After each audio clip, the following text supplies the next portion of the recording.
discuss in gaming news here on Friday, November the 14th. Just combing through the week, as well as just developments in the last 24 hours. Red Dead Redemption 1 aimed at coming to basically all platforms in some form of an updated remastered version, which I think points to probably similar things happening with Red Dead Redemption 2, as well as what significance does this have with GTA 6 and the 60 FPS discussion as the company continues to prioritize 60 FPS with its old titles. We also have wherewindsmeet, which we will be playing that today. If you're looking for wherewindsmeet gameplay, I'll be playing it on PC. The reviews are not great, so we'll test it out ourselves. I'm going to end the previous stream. We were doing some morning coffee this morning. I'm going to bring everybody over. That's a great way to start the day with me. It's sort of an early, behind-the-scenes, more laid-back conversation, and if you're a member, you can be there. Hit join and consider becoming a Member Plus member at $6 a month, but then you get into everything, my Discord events and those streams. So we were talking about some of this stuff already, and one of the things that's also been happening in the news is more commentary and more people weighing in on the Horizon MMO, and Jason Schreier making it clear what Guerrilla's next project is, since they actually didn't really work on the NCSoft mobile game that was announced. It's actually not even really a PC game. It is a mobile game that you'll be able to play through NCSoft's emulator Purple on PC, so it will not be a traditional PC release in like Steam and Epic. We'll see if anything happens with the Horizon Steelfrontiers MMO. Maybe it'll come to other platforms. There's also lots of negative feedback on the Black Ops 7 campaign. Footage is circulating that's largely being like mocked and laughed at. I have said for a while that I was very excited for Black Ops 7 when I saw that initial trailer. I think that Black Ops 1 is one of the best stories they've ever told with the numbers Mason. And when I saw we were going back to the room with the TVs, I thought, oh, this could be really good, you know, with a bunch of the new higher level graphics and cutscenes. Well, then they started showing gameplay, and I thought, this looks terrible. And it seems my gut instinct was right. The general consensus from everybody playing it is it's short, it's slop, and it is slapped together. And they're continuing to do this open map, open world sort of nonsense where it doesn't feel bespoke or handcrafted, and it's not being received very well. What is being received very well is Arc Raiders, as the community successfully unlocks the new map. We're not going to maybe have a chance to check that out today during the day, but tonight, be sure to tune in on those Friday night streams, 8 p.m. Eastern. My wife joins me whenever you guys unlock it with the weekly goal. We'll be playing more Arc Raiders, and it is hysterical playing that game with her because she's sort of a loot goblin, always has been. She loves Borderlands for that reason, and be sure to tune in for that. We'll check out the new map, the new map in Arc Raiders. We'll be checking that out. And we'll just be looking at the basic gaming news. Anything you guys bring my way, questions, comments, articles, videos, we will do our best to commentate. Now, if you're watching this later, I'll do my best if I have actual segments where I pull up things and talk about them in a specific way.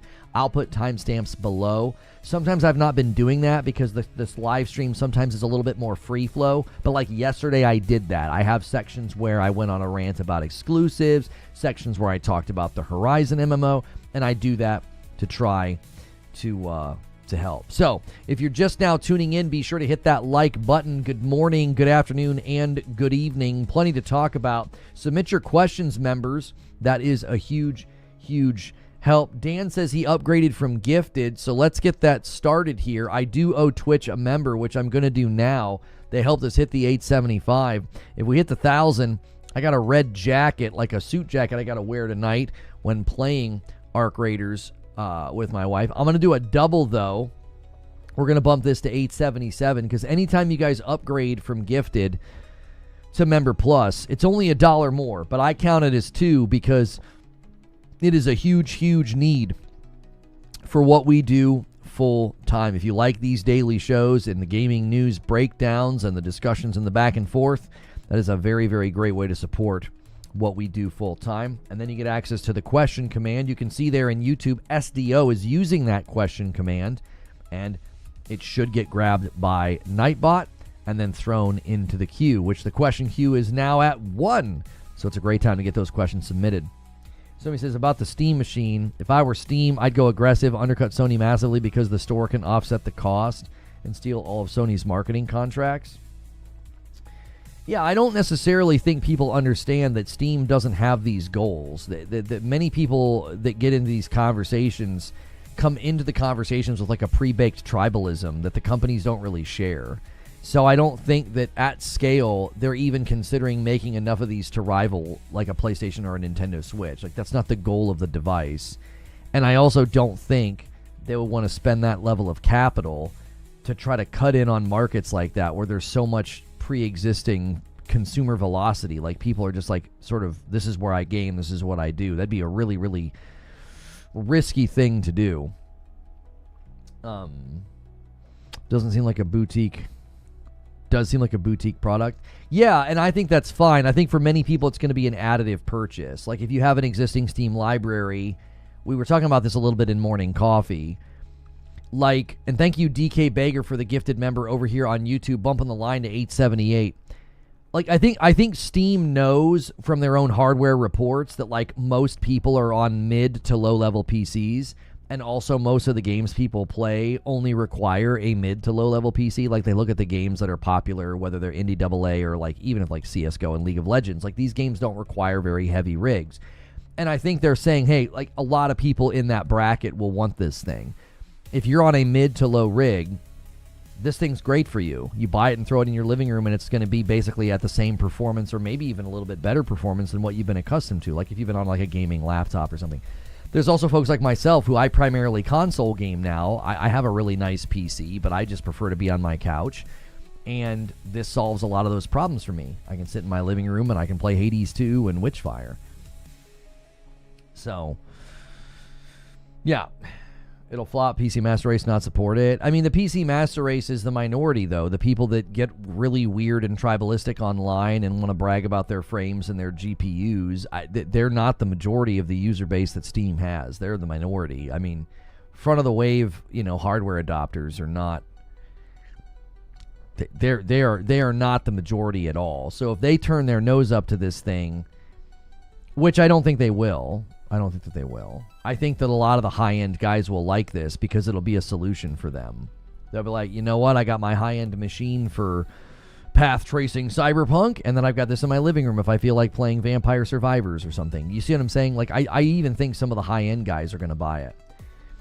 So, Wired Rope jumping back in with 7 months over here on Purple, bumping the line 879. Guys, we're going to need your help today on YouTube. Try to get us to 100 likes really quickly. I did not really have a central story to attach to, so I went really broad. And that'll make it a little tough on us, and you can help. Make sure you're hitting that like button when you get in. There was no real big lead here. Wired Rope with a member plus in 33 months. Stay consistent, you bum. Thank you so much. And bumps the line to 880. We are 20 members away from the next milestone where I will owe you guys a member. Whoever hits it gets it. Let's see who hits it. The YouTube delay is crazy. Well, we're back to normal latency over there, Rope, because it's supposed to help with something. So, Nintendo is going to come knocking on Zuby's door. The people buying $2,000 GPUs will buy this thing out of curiosity. For sure.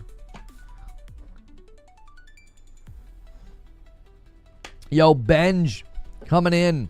And using your Prime sub over here on Purple and bumping the line to 881. Thank you. Oh yeah, there's something. We're dealing with something as well. Whoo-wee, guys. YouTube might be having some trouble today. If you guys are having to refresh, I am sorry. That's not on my end. I've been monitoring my bitrate this whole time. So if we are having some weirdness over there, refreshing or chat crashing, sadly, I am not in control of that.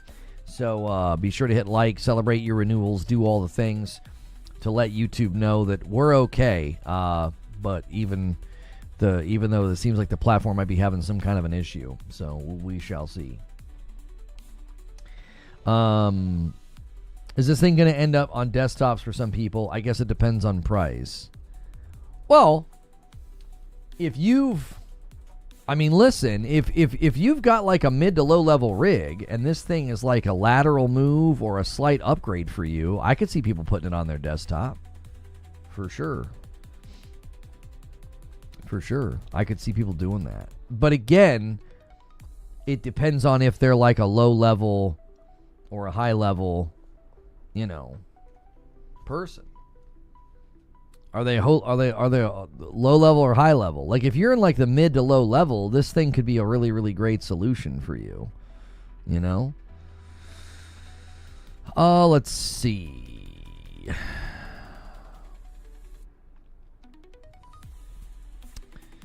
How long is this?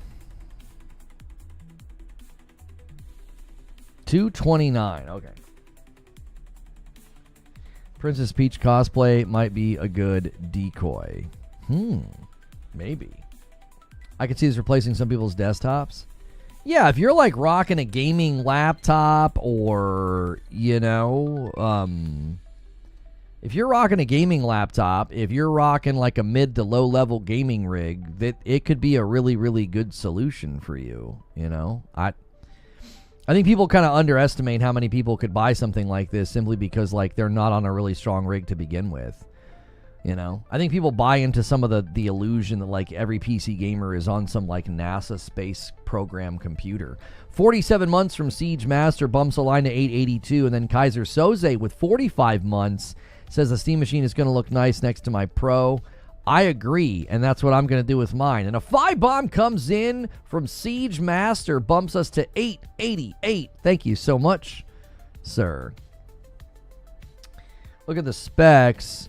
Looks like it's following SoC architecture, and it's approximately 40 to 55% high to typical console. Seems pretty travel-friendly. Price-wise, I could see it setting above the Steam Deck, £350-700. Yeah, I mean, the analysis from Moore's Law is Dead was like, you know, 400 to 600 basically. That's what he was saying. So, yeah. Let's see something.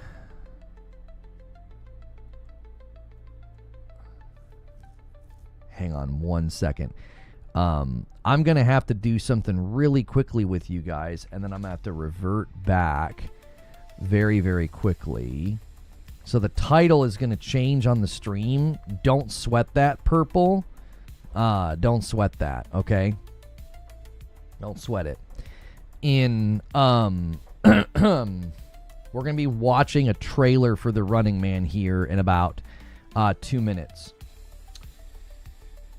Did I miss it? Was it Red Dead 1 or Red Dead 2 getting the remaster? Okay, so it's Red Dead Redemption 1, and it's not necessarily a remaster. I'm sorry, Hex comes in with the 48-month renewal. It's a VIP.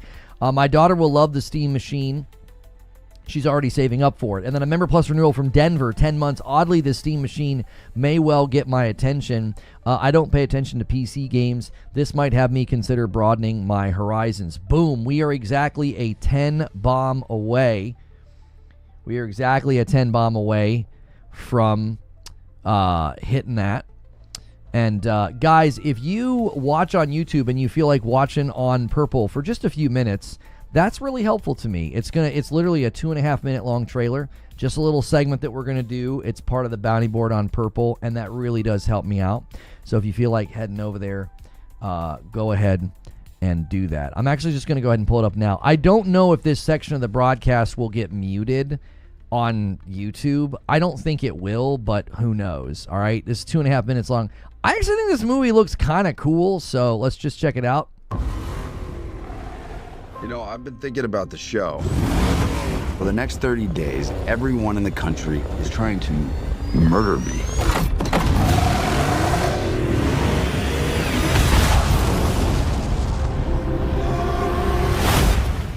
And that's crazy, right? Seems like a people good, on these games never come back. We have good no throwaway choice. popcorn we need flick, money you for know? a doctor now. Oh yeah, there's gonna be copyrighted music. Contestants will be hunted for 30 days. Anyone can kill you.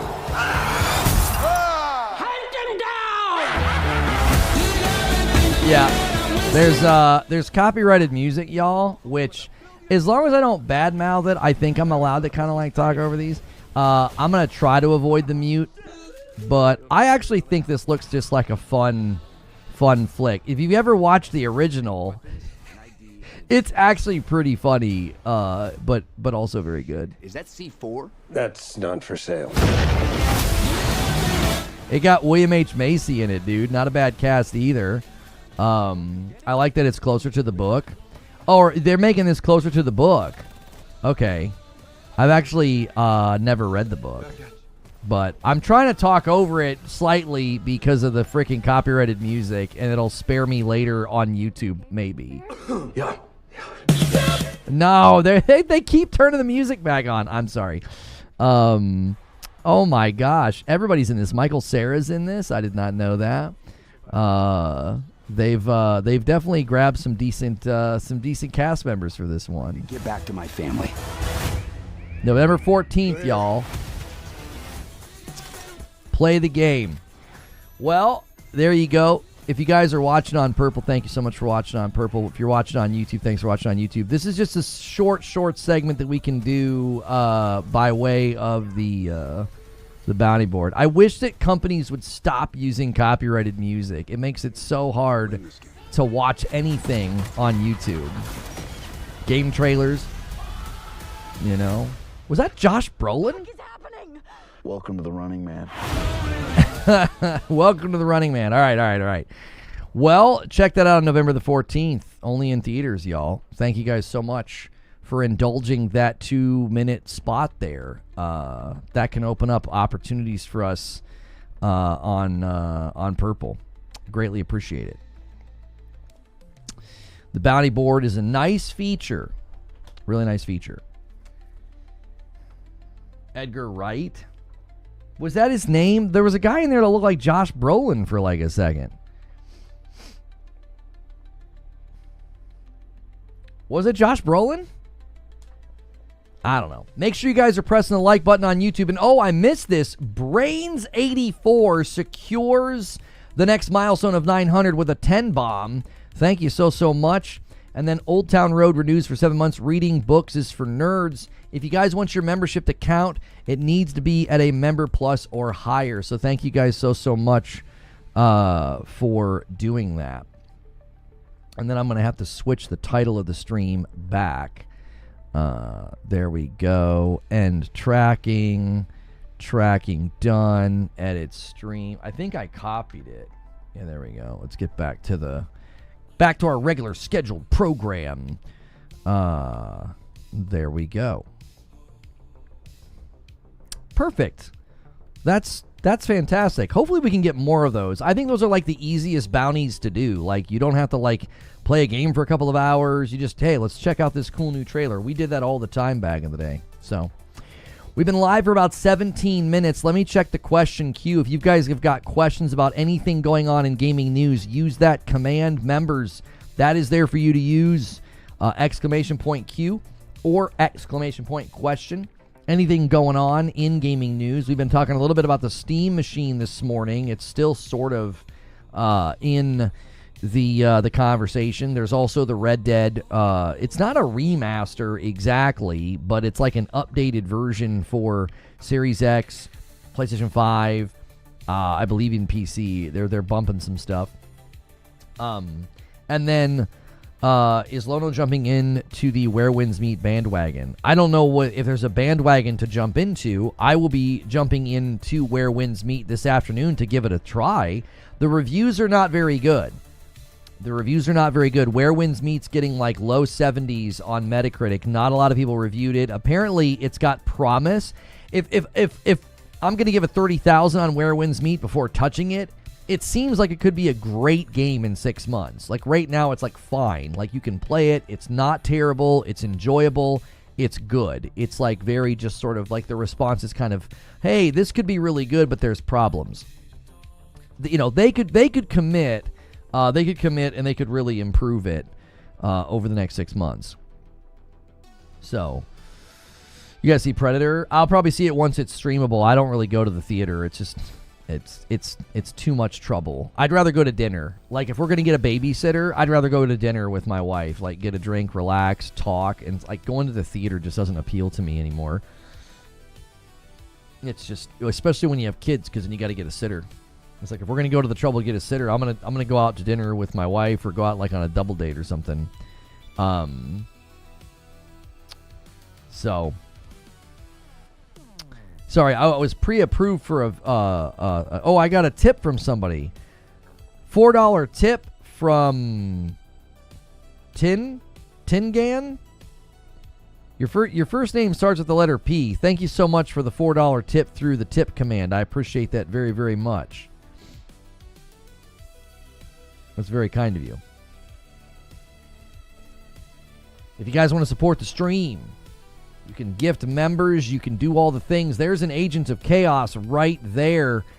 Gifting a member over here on purple. Thank you so much, Benj, for doing that. Rolling us over to 901 as we hurtle towards the second stretch goal of the week of 1,000.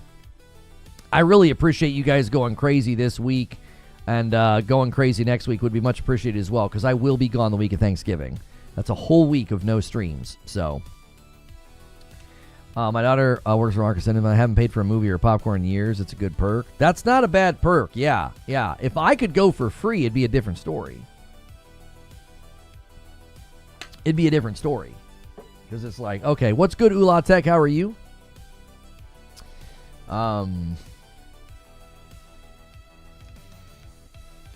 Do you think the Microsoft acquisition and influence has anything to do with the degradation of Call of Duty? No, I do not. I know people that don't like... I know there are people that don't like Xbox, and they're going to use the new Call of Duty as like some kind of an indictment of Microsoft ownership. I believe all of this was set in motion before and has nothing to do with Microsoft. Like, I don't think Microsoft walked in the room and started making calls and started saying things that caused this to happen. I don't think so. I don't. They did this with Modern Warfare 3. They started doing no streams during Thanksgiving. No. They started doing this with Modern Warfare 3 and like the open... As soon as they started talking about the open combat missions, if you guys remember, I was immediately critical and I called it what it was. I said, that sounds like you're trying to pad your campaign with this DMC slop where it's not like a bespoke, handcrafted, environment, right? So that's exactly what this sounds like. They did it again. I feel like this is what they've done internally with the franchise is they've decided, we can crank out a new game every year, and this is how we'll do it. The way they're achieving it is by degrading the campaign. Like, if you think about it. Like, I think that was one of the primary reasons they were probably considering, like, moving away from an annual release, because, like, the campaign just takes so much time, energy, all of that. I think that they were like, yeah, we're not going to do an annual release, and that was how. And I think somewhere along the line, somebody said, I think I've got an idea of how we could crank out campaigns at a regular interval. That way we could do an annual release. And it might not even be in that order. It could have literally been a suit, like a corporate suit or a corporate head that was like, what do you mean we're not doing an annual release? Do you have any idea how much money we make annually when we sell a new copy of the game? That then if you buy it, you can grind and you can unlock stuff in Warzone? You know what I mean? Like, I do. I think somewhere along the line somebody said, you're insane if you think we're going to move away from an annual Call of Duty. You're absolutely insane if you think we're going to move away from that. They did this with Advanced Warfare. What do you mean? They did what with Advanced Warfare? That's how much of a cash cow Battlefield 6 is right now. Oh, they've seen how much of a cash cow Battlefield 6 is.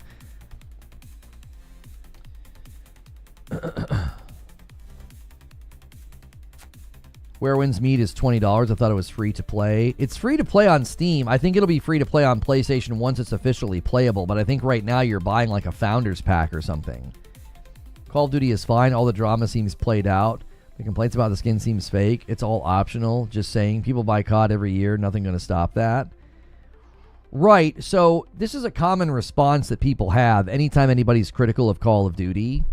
And what I think you fail to realize is, as gigantic as Call of Duty is, if they have a diminishment of engagement and sales, they view that as a loss. You'll see them at the top of the sales charts, and you'll interpret that as they're fine, everything's fine. The real issue is how much loss are they willing to take? Because if you have millions of people every year playing, buying, millions of people every week playing, buying, spending money, and they have a decline in those numbers, that is not good for them. They are such a giant machine with 11 studios playing, like supporting or developing. So when you're that large, you can't just keep taking losses like that and being like, well, we're fine, we're at the top of the sales charts. Like, that's not at all what they determine. They don't determine their success by they don't compare themselves to other people. Do you know what I'm saying? That would be like me running a mile and then measuring my time against my kids. You know what I'm saying? My son is 10. Even as out of shape as I am, I'm going to run a mile a lot faster and a lot more consistent than he is. I'm bigger and I'm stronger than him. So I'm like, yeah, look, man, I have a pretty good time on this mile when I compare myself to a 10-year-old. Like, comparing Call of Duty sales to other games, it's just like, it's such a terrible comparison. Like, it doesn't prove anything. Your kids are going to be way faster? Not on a mile. No, not on a mile. The mental push through that you have as an adult, like you can push yourself well beyond when you feel tired or like your muscles are hurting or something. A kid's just going to be like, frick this, you know what I mean? You wouldn't die from a heart attack in 3 minutes? I'm not that out of shape. Jiminy Christmas. You get the point, though. Like, I do a 100-yard dash. I'm going to smoke my 10-year-old. I'm out of shape, and I'm going to run way faster than him on a 100-meter dash. I just am. I'm going to be winded, and I'm going to need oxygen, but I could do it. That doesn't prove anything for me to compare myself to them, right? So if you compare Call of Duty sales to, like, the rest of the games sold, that's the kind of comparison you're doing. Like, it doesn't prove anything to be like, oh, but Call of Duty sold more than all these other games. Yeah, it's going to do that every year, brother. Like, it's a matter of how much less it is compared to previous years. That's what they're going to look at. I wasn't comparing it to other games. I was just comparing it to the sales of COD itself. You have a fan base who will literally buy anything. Now you're just speaking platitudinously. You're not saying anything. It just, they have a fan base that will literally buy anything. You're not responding to what I'm saying. Like, listen to what I'm saying. You're acting like everything's fine. The diminishment in interest and demand and potentially then sales and engagement is a big deal for games this size. Like, if you make Swordman 1 and Swordman 2 sells 5% less copies, you're like, oh, okay. If Call of Duty sells 5% less, you're talking about millions of dollars that they didn't get. If you have like a 5% reduction in player base engagement on the week because people are playing Arc Raiders or Battlefield, that's millions of dollars. They're so big. Losses of any percentage are huge. Microsoft panicked and changed Game Pass pricing and other things because of COD's declining sales. Yeah, I mean, they had a decline in sales as related to Game Pass, which was admitted. I mean, they basically admitted this. I mean, there's multiple sources now, citing and claiming this. So, like, I don't think you can just wave a hand and be like, yeah, Call of Duty's fine. This is all blown out of proportion. They put it on Game Pass Ultimate. Stop talking about Swordman unless you have the merch. Where's the Swordman merch? We'll have it very soon. Don't worry. How many more burgers does McDonald's sell than Five Guys, but we know what's better? Didn't they say they lost like 300 mil on COD this year, which most games don't make their entire existence? Yeah, just by putting Call of Duty on Game Pass, they allegedly, according to sources, they allegedly lost like $300 million. Okay? Again, you've got to consider what that means. Like, when you're that large and you have a decline in sales, like, look at what happened. Like, look at what happened. They went from, not being on Game Pass to being on Game Pass, and just that alone caused a reduction in sales. You're talking about hundreds of millions of dollars. Like, it's hard to even fathom that. Like, I want you to think about the number 300 million. And again, Microsoft doesn't care, Call of Duty doesn't care. You're insane if you think companies this successful and this wealthy don't care about hundreds of millions of dollars in losses. They 100% care about these things.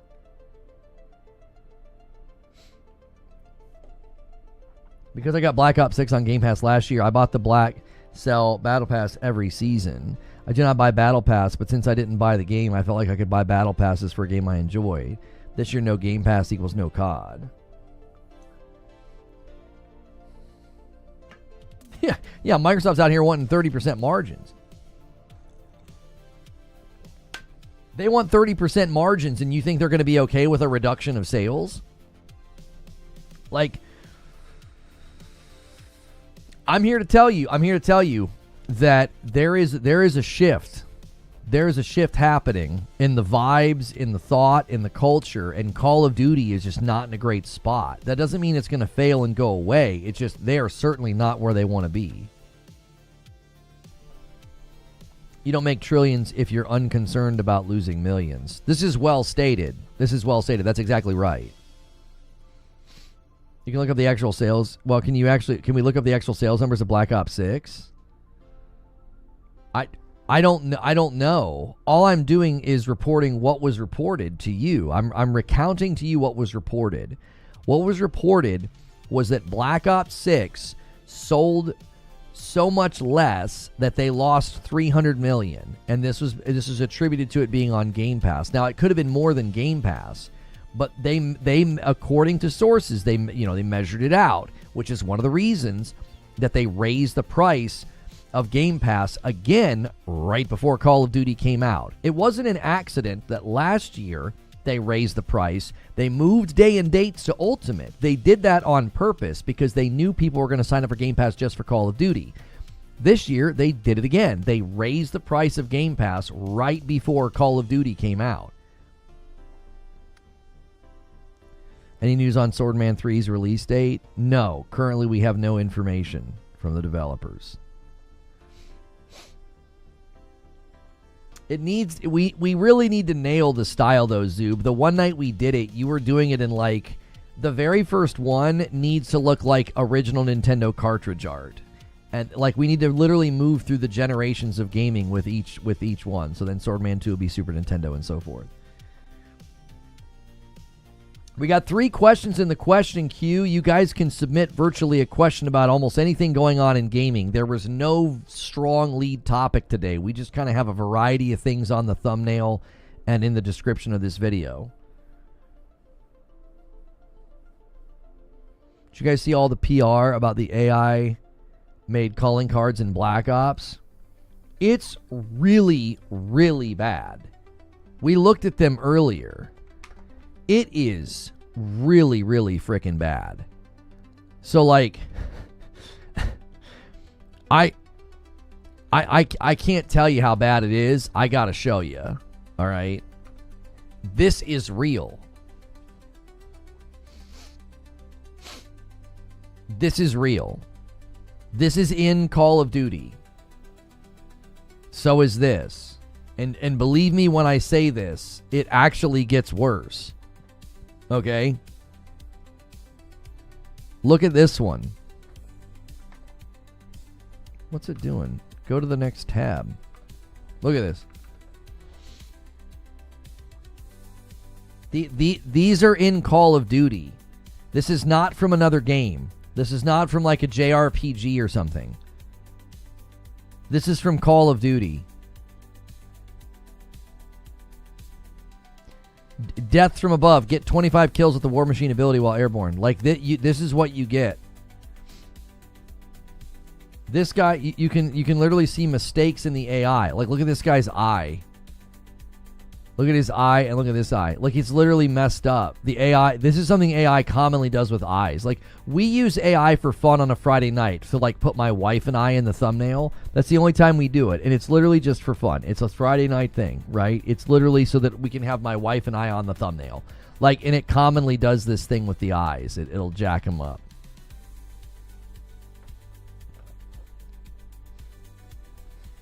I'm serious. And a lot of people that are like worried about like AI and gaming and stuff, I actually think that like the biggest companies and the biggest offenders, they're actually going to serve as a purifying presence, because people are going to hate it so much that everybody else is going to run from it. It's like when games tried to put, like a bunch of companies tried to do the NFT thing, and it went so poorly that everybody basically stopped before they even started. Like, I think the same thing's going to happen. The same exact thing's going to happen with this AI. People are going to see this AI stuff, and they're going to be like, this looks terrible. This looks cheesy. This looks awful. And I think other companies are going to say, we better not do that. That didn't go well for Call of Duty. They definitely phoned it in on this game. Microsoft killed Call of Duty. I don't think this has anything to do with Microsoft. I think Activision and all the studios that work on Call of Duty are just doing the same thing they were doing during, before, and after the just during, before, and after the acquisition. I don't think this has anything to do with Microsoft. Yeah, Zane, you need to be a channel member to use the question command.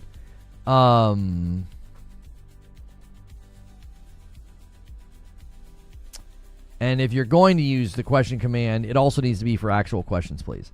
Hilly says, machine learning, please. Copilot misfire. I'm confused. You wanted me to read that, Hilly? Why? You're not saying anything. What do you mean? See my last. Machine learning, please. What are you talking about? Microsoft needs to throw in the towel on hardware altogether, says Christopher Burnett. It's over. It's been over for them for a long time. PS5 has now surpassed every Xbox console in sales, including the 360 from 20 years ago. I don't think Xbox has hardware aspirations. I think a lot of people really misunderstood my tweet where I said I didn't think the Steam machine was a threat to the Magnus. And the most important part of my tweet is they're different target audiences. Like, I don't think the Magnus has this big target audience. I don't think they have high aspirations for that thing. My bad, didn't know. No, you're fine. If you want to use the question command, click join, become a member, and then you get access to the Discord and that command. So anybody right now that's considering doing that, just make sure you pick Member Plus. It gets you into all of the extra stuff, all the extra content, and then I can count you in the goal every month. I'm so confused by the medieval theme of the Call of Duty calling cards. Is that a thing they did before?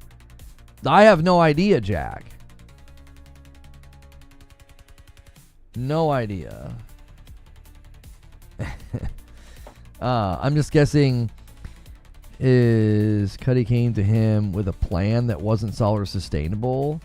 I would turn my cousin down too. What are you talking about? Executive producer of Horizon Steel Frontiers, Lee So. Horizon Steel Frontiers is technically possible on PS5, and that they will communicate with PlayStation about a possible port. I really feel it's a Diablo Immortal situation, Alex. Like, you're going to have so many Horizon fans that are like, what the frick are you doing? That looks like Horizon. It literally looks like a console game. The one video they showed, like the UI, the heads-up display, the font, everything was identical to Horizon. It didn't look like a mobile game at all. Now, like, the Ratchet game looks like a mobile game. Ranger Rumble or whatever it's called. Yo, what's good, Ronin's Rage? I've been gone for a while. Saw you back on Twitch. Congrats. We've been back here since April, and we're kind of testing something. It feels like when we put Destiny in the topic, you guys that maybe watch back in that time, it shows you the content. It shows you my streams. So, yeah, I've actually been back on the platform since April, and you probably just didn't see. So...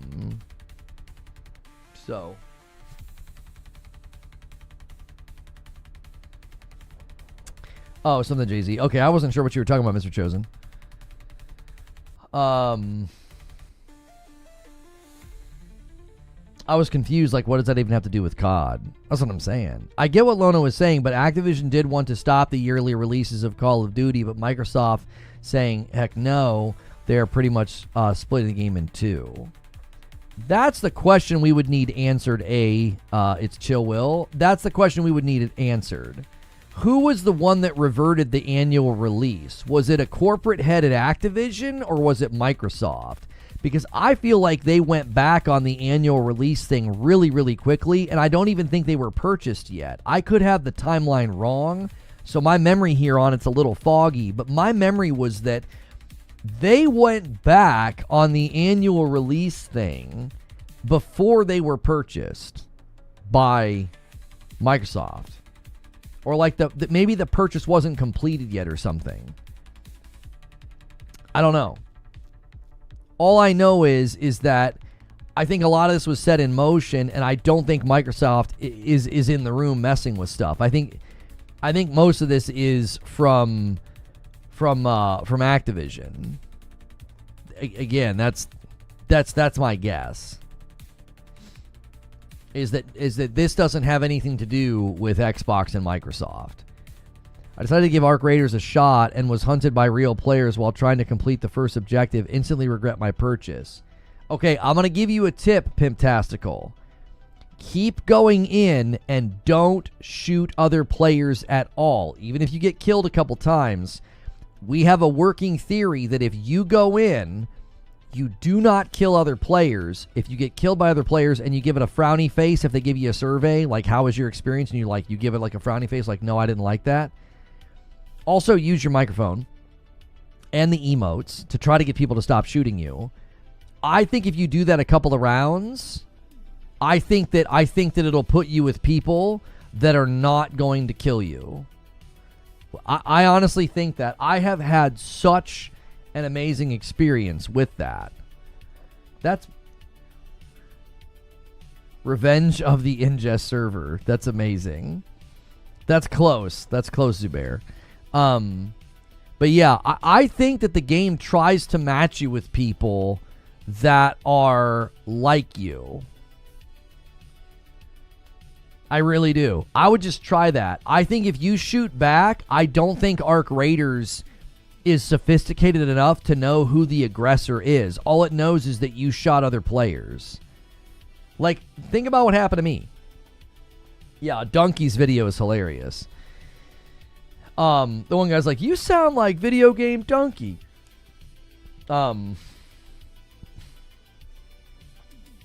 Heck says, it's not perfect. I still get the occasional ganker, but it's gotten better bit by bit. Yeah, my experience was I went in, first guy I encountered I tried to talk to, he killed me anyway. I didn't shoot back. Second game, I talked to a guy, we worked together. I spend the rest of that day extracting with people and not shooting other players. I have consistently gone to Blue Gate, Spaceport, Buried City, and the Dam, and I almost never have to deal with people shooting at me. I've been shot at. So we got in one fight that day where, like, I was on Prox chat and forgot, and they killed me. And then I had guys shoot at me when I was playing with Madam, but they all stopped. I had the guy shoot at me, but he stopped and gave me bandages because I told him I was just working on a quest. And then the other night I had a guy snipe at me, break my shield. I hid, healed, ran, and never saw him again. I have played how many hours now? 16 hours, I think, of Arc Raiders. 15 or 16 hours. 17 hours of Arc Raiders. That's the number of PvP entanglements I've had. Everything else has been chill. I mean it. I think if you're constantly shooting back and losing, all the game knows is that you shot at other players and put damage on other players. That's all it knows. Right now, all it knows about me is I have shot at other players like twice, and 99% of the rest of my playtime, I am not shooting at other players or doing damage to other players.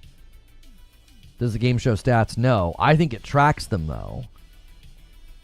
I don't go around actively killing folks, but I've been in lobbies where no one is killing. It's boring. I see why they added PvP.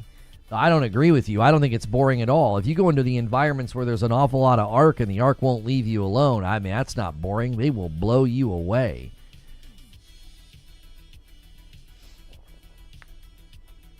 Steam isn't more popular than Sony. Sony has nothing to worry about. Can't argue the numbers and results. What are you talking about? Steam's user base is significantly larger than PlayStation's user base. What do you mean? Steam is not in direct competition with PlayStation, but Steam is significantly larger than PlayStation. Like, if you want to argue the numbers, that's not the argument you want to have. That's not the argument you want to have. If you want to argue the numbers, Steam's huge. I don't know. The conversation about the Steam machine has a lot of people, I think, misfiring. I think people are misfiring saying that the Steam machine is going to flop and it's trash.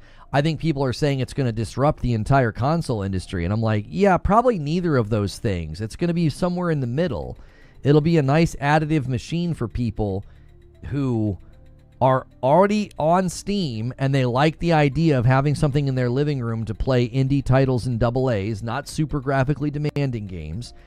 And then there's folks like me who primarily play on console, and it's like, hey, that's a great solution so that I can play Hades 2 and Witchfire in my living room, or Deep Rock Galactic Survivor, you know? Just finished a COD match and had an Arc Raiders style "how was your experience" survey pop up. Is this the new thing, I wonder?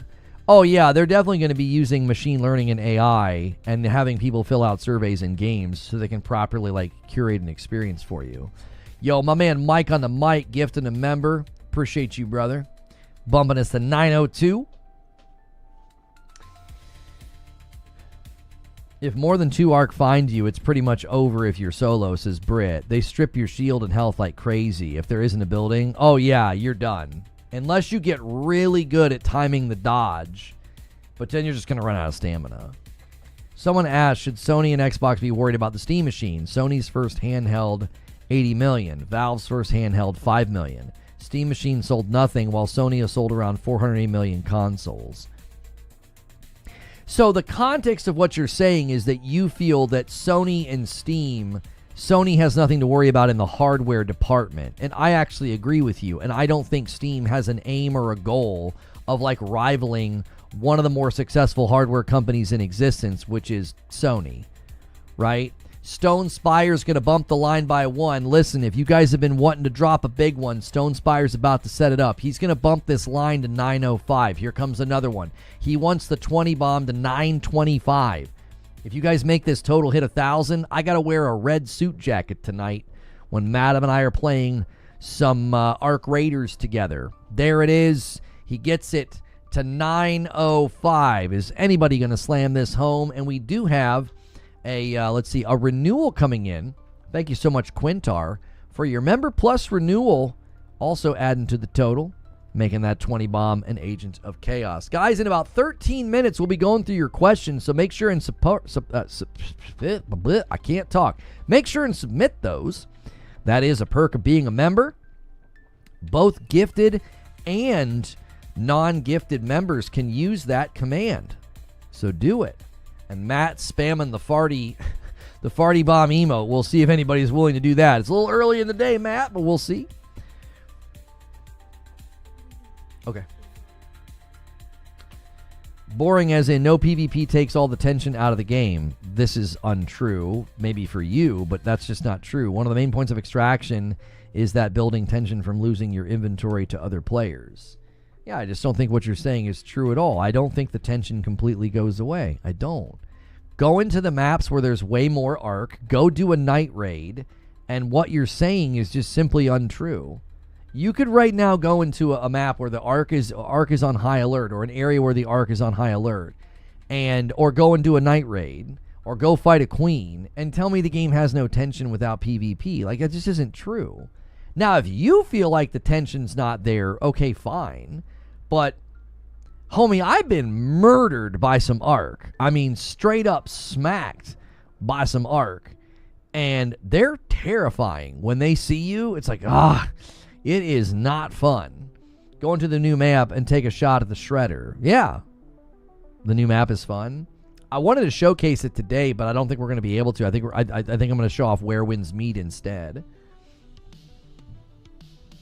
Only reason Steam and Sony don't compete is because PC gamers don't care about great graphics. Amazing gameplay and amazing quality. Indie and old school games do best on PC. Yeah, but I don't think that means that like PC gamers don't care about great graphics. I mean, how would you even market a lot of the stuff that they market to the PC crowd if that were true?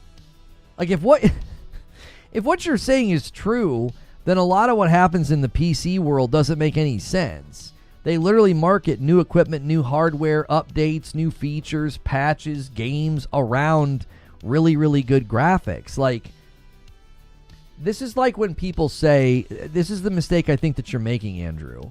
People will look at the numbers and they will say, nobody buys a PlayStation for exclusives because they spend most of their time in games like Warzone and Fortnite. And I believe that is horrible argumentation. I've argued against this many times recently. You could look at my nephew's PlayStation, and the reason he bought it was to play Spider-Man 2. He beat Spider-Man 2, he had a good time, he liked it, and now he's clocking in tons of hours in Warzone. Now, you would look at that stat and say, yep, he clearly didn't buy the PlayStation for an exclusive, and you'd be wrong, okay? Now, the guys that are super pro Xbox and have been saying exclusives are bad and going away, they would love that stat. They would eat that stat up, and they would intentionally interpret it to mean that nobody buys a PlayStation for exclusives. You're kind of doing the same thing. You're looking at gaming trends on Steam, and you're trying to draw, like, a causal relationship between, like, well, yeah, I guess that means that, like, PC gamers don't care about graphics and performance and quality. And I'm like, I don't know what you're talking about. That they literally market new graphics cards, patches, updates, revisions to games around giving you better graphics and performance on PC. So, like, I don't think you can say, like, PC gamers don't care about graphics and performance. You could say that the vast majority of Steam users, it's not their top priority. You can't say they don't care, but it's clearly not their top priority. Like, the vast majority of Steam users are on mid to low level rigs, meaning it's not a top priority. It doesn't mean they don't care, though. I think that's where you're going off kilter. I say that because many of the PC gamers who buy the console ports are truly console gamers at heart and in their history, and many buy them just to do benchmarks and brag. Yeah, but see, now I just think you're doing, like, anecdotal representation. Like, you're looking at, like, how a YouTuber behaves, and you're acting like that's PC gamers. And I just don't think that's what PC gamers typically do or care about. I have a really hard time believing that, like, the vast majority of the people who are buying PlayStation ports are doing it so they can benchmark and brag. I think YouTubers do that. I think some of that's because people want to know. But I also think that there's tons of PC gamers that are never going to do that ever. Red Dead in the thumbnail? That's Red Dead 1. What are you talking about? Isn't that Red Dead 1? Did I put Red Dead 2 by mistake? I wasn't even paying attention this morning. Is that Red Dead 2? I mean, Red Dead 2, it is Red Dead 2. I'm an idiot. Sorry. Red Dead 1 got a remaster update thing, and obviously Red Dead 2 is on everybody's minds. Does that mean it's going to get one? Like, is it going to get the 60 FPS update that everybody's been waiting for? I think it does. I think it's also related to GTA 6. That's Red Dead 2. Yeah, that's my bad. When you make thumbnails at like 7 in the morning and you just woke up, it's like I had two different images. I thought that one looked better, and I just threw it in there.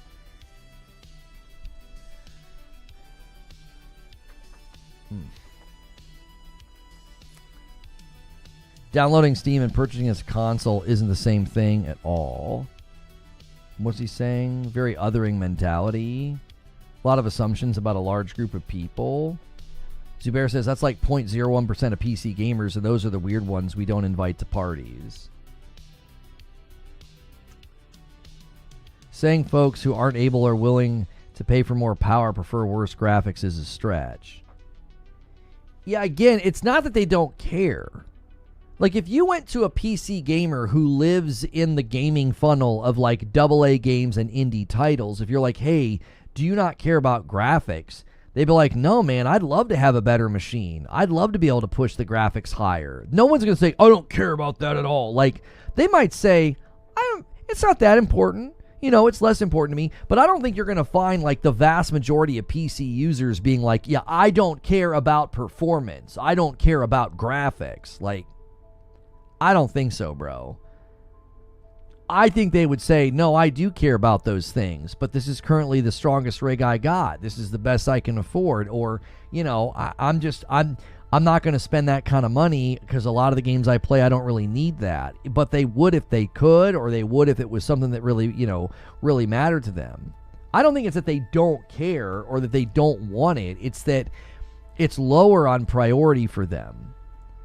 I'll give you an example. So for me, playing a game at the absolute highest graphical fidelity is not a big priority for me. If you give me a pretty game and it runs consistent, I'm good.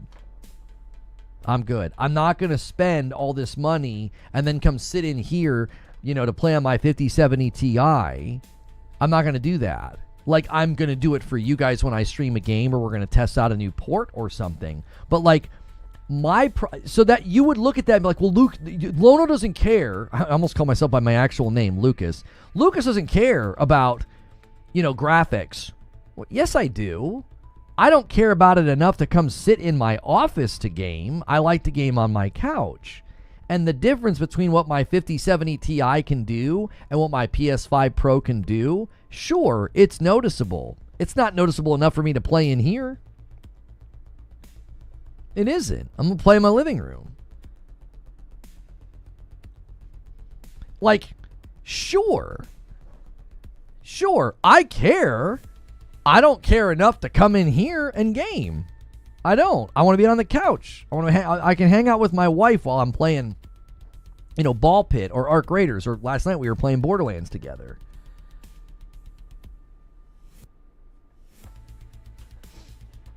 I was in that camp, then I built a new PC for Cyberpunk.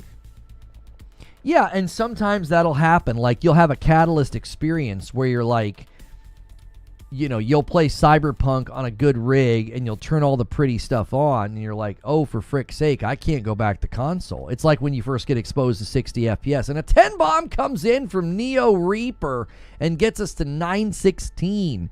He's looking for a tag team partner to get it to 925. Another 10 bomb will secure it. We'll see if we'll see if Twitch steals it. 43-5 right now, Twitch. PC dev studios don't usually have the backing to make great PC games with great graphics. Star Citizen's the only PC game of recent that has that was supposed to be graphically great. That's you, though? Thank you for informing me that my opinions and the way that I play is me. Like, do you think I needed to be told that? I appreciate you informing me that my opinion that I just outlined is my opinion. I was literally arguing that I'm an example of somebody who cares about graphics, but it's not the highest priority to the point that I'm going to come play in my office. I'm just using myself as an example to demonstrate there are people on PC that care about graphics, but are perfectly fine playing on their 2080 Ti in 2025 and not getting the best performance in games. Right? Like, they're fine with it. I was exposed to 300 FPS in 2008. Homie, if you want to play gamer cred card with me, you're going to have to go back quite a ways. I was playing Quake 2 in 1999. I was playing Quake 3 in the year 2000, and I was getting crazy FPS by turning all the textures and settings and resolution down in Quake 3 Rocket Arena. Like, if you want to play the measuring contest, you might want to put it away. Like, obviously, yes, I've been exposed to high levels of performance, frame rate, or what have you. I just don't care. I'm not going to come in here and game, brother. I'm not. I'm a 44-year-old dad. I'm going to sit on my couch and I'm going to casual dad gamer it up. And I got a 5070 Ti in here if I need it for streams. But that's the point. It's not even about like what you've been exposed to. I was simply saying you can have a Catalyst experience. Like if you play 60 FPS for a given amount of time, you're not going to be able to go back to 30 FPS. Some people feel that way about PC gaming. They feel that they have seen the promised land and they can't go back. They've played Cyberpunk with path tracing on and they're like, I can't play these games on console anymore. That's perfectly fine. I was pushing back on the notion that because the vast majority of the PC world is on like a mid-level rig and down, and they play games that don't really require anything more than a mid-level rig and down, that those PC gamers don't care about graphics and performance. And I was saying that that's not true. I think they do care about graphics and performance. They either don't care about it enough to change, or they don't care enough about it to, like, spend the money. They're like, yeah, I'm not doing that. This does the job for me. That's what I was pushing back on, saying, like, sweeping that hand to be like, yeah, all these PC gamers don't care about graphics and performance. I don't think that that's true at all. And I use myself as an example of someone who does care about graphics and performance, but I don't care about it strong enough to come into my office to game. And Neo Reaper does a 10 bomb on Twitch, and he gets the 925 milestone for Twitch. I now owe them a member. If you guys hit 1,000 members on the week, I got an obnoxious red suit jacket I have to wear tonight when I play Arc Raiders with my wife. You guys are well on your way. Very early on a Friday. If you guys are watching on YouTube, do me a favor and hit that like button. Try to get us to 200 likes. Okay. I really do hope they make a proper Red Dead Redemption 2 update for PS5. I think that's what's coming. I had two different thumbnails. I had a version where I had the Red Dead 1 picture and I didn't like it as much. I went with the Red Dead 2 picture. That's why when somebody's like, why is Red Dead 2 on the thumbnail? I got confused. So I think it is related to Red Dead 2. We've heard an awful lot of rumors about it. So here, let's just run this. Let's just run this quick as a segment, and then I can have this later timestamp for somebody who wants to see what I found. Okay.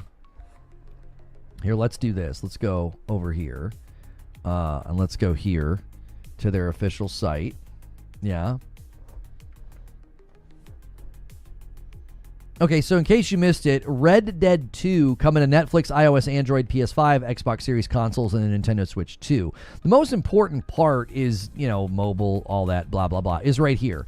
Players on PS5 and the Xbox Series X and S can look forward to smooth 60 frames per second experience, enhanced image quality, HDR support, and resolutions up to 4K. On Nintendo Switch 2, we've taken full advantage of the new hardware to support DLSS, HDR, mouse controls, and the same fluid 60 frames per second gameplay at high resolution. So, pretty cool for people who either want to go back and revisit this. Now, the question is, people are like, wait a minute, what about Red Dead Redemption 2 60 FPS update? Like, is that coming? Well, we've been hearing an awful lot about it.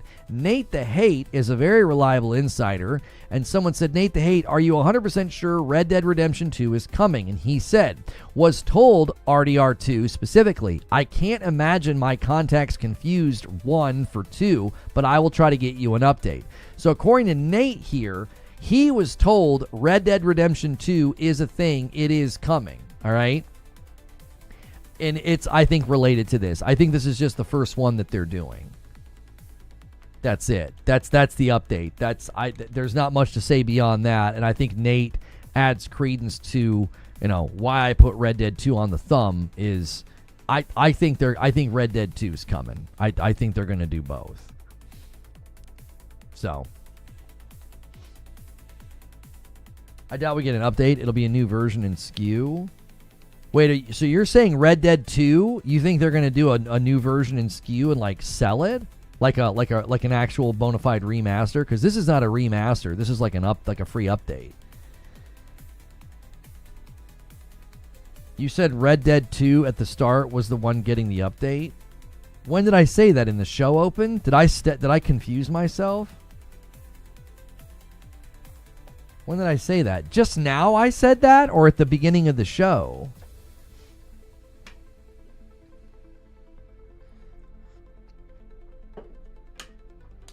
I mean, I believe Red Dead 2 is getting an update. I'd be so silly for them not to do it at this point. I didn't hear that. Yeah, when did I say that? I mean, it's easy to misspeak when you have a game that's the exact same name and you say a 1 or a 2. It's easy to, flip it around. Just now? I said it wrong just now? Oh, whatever.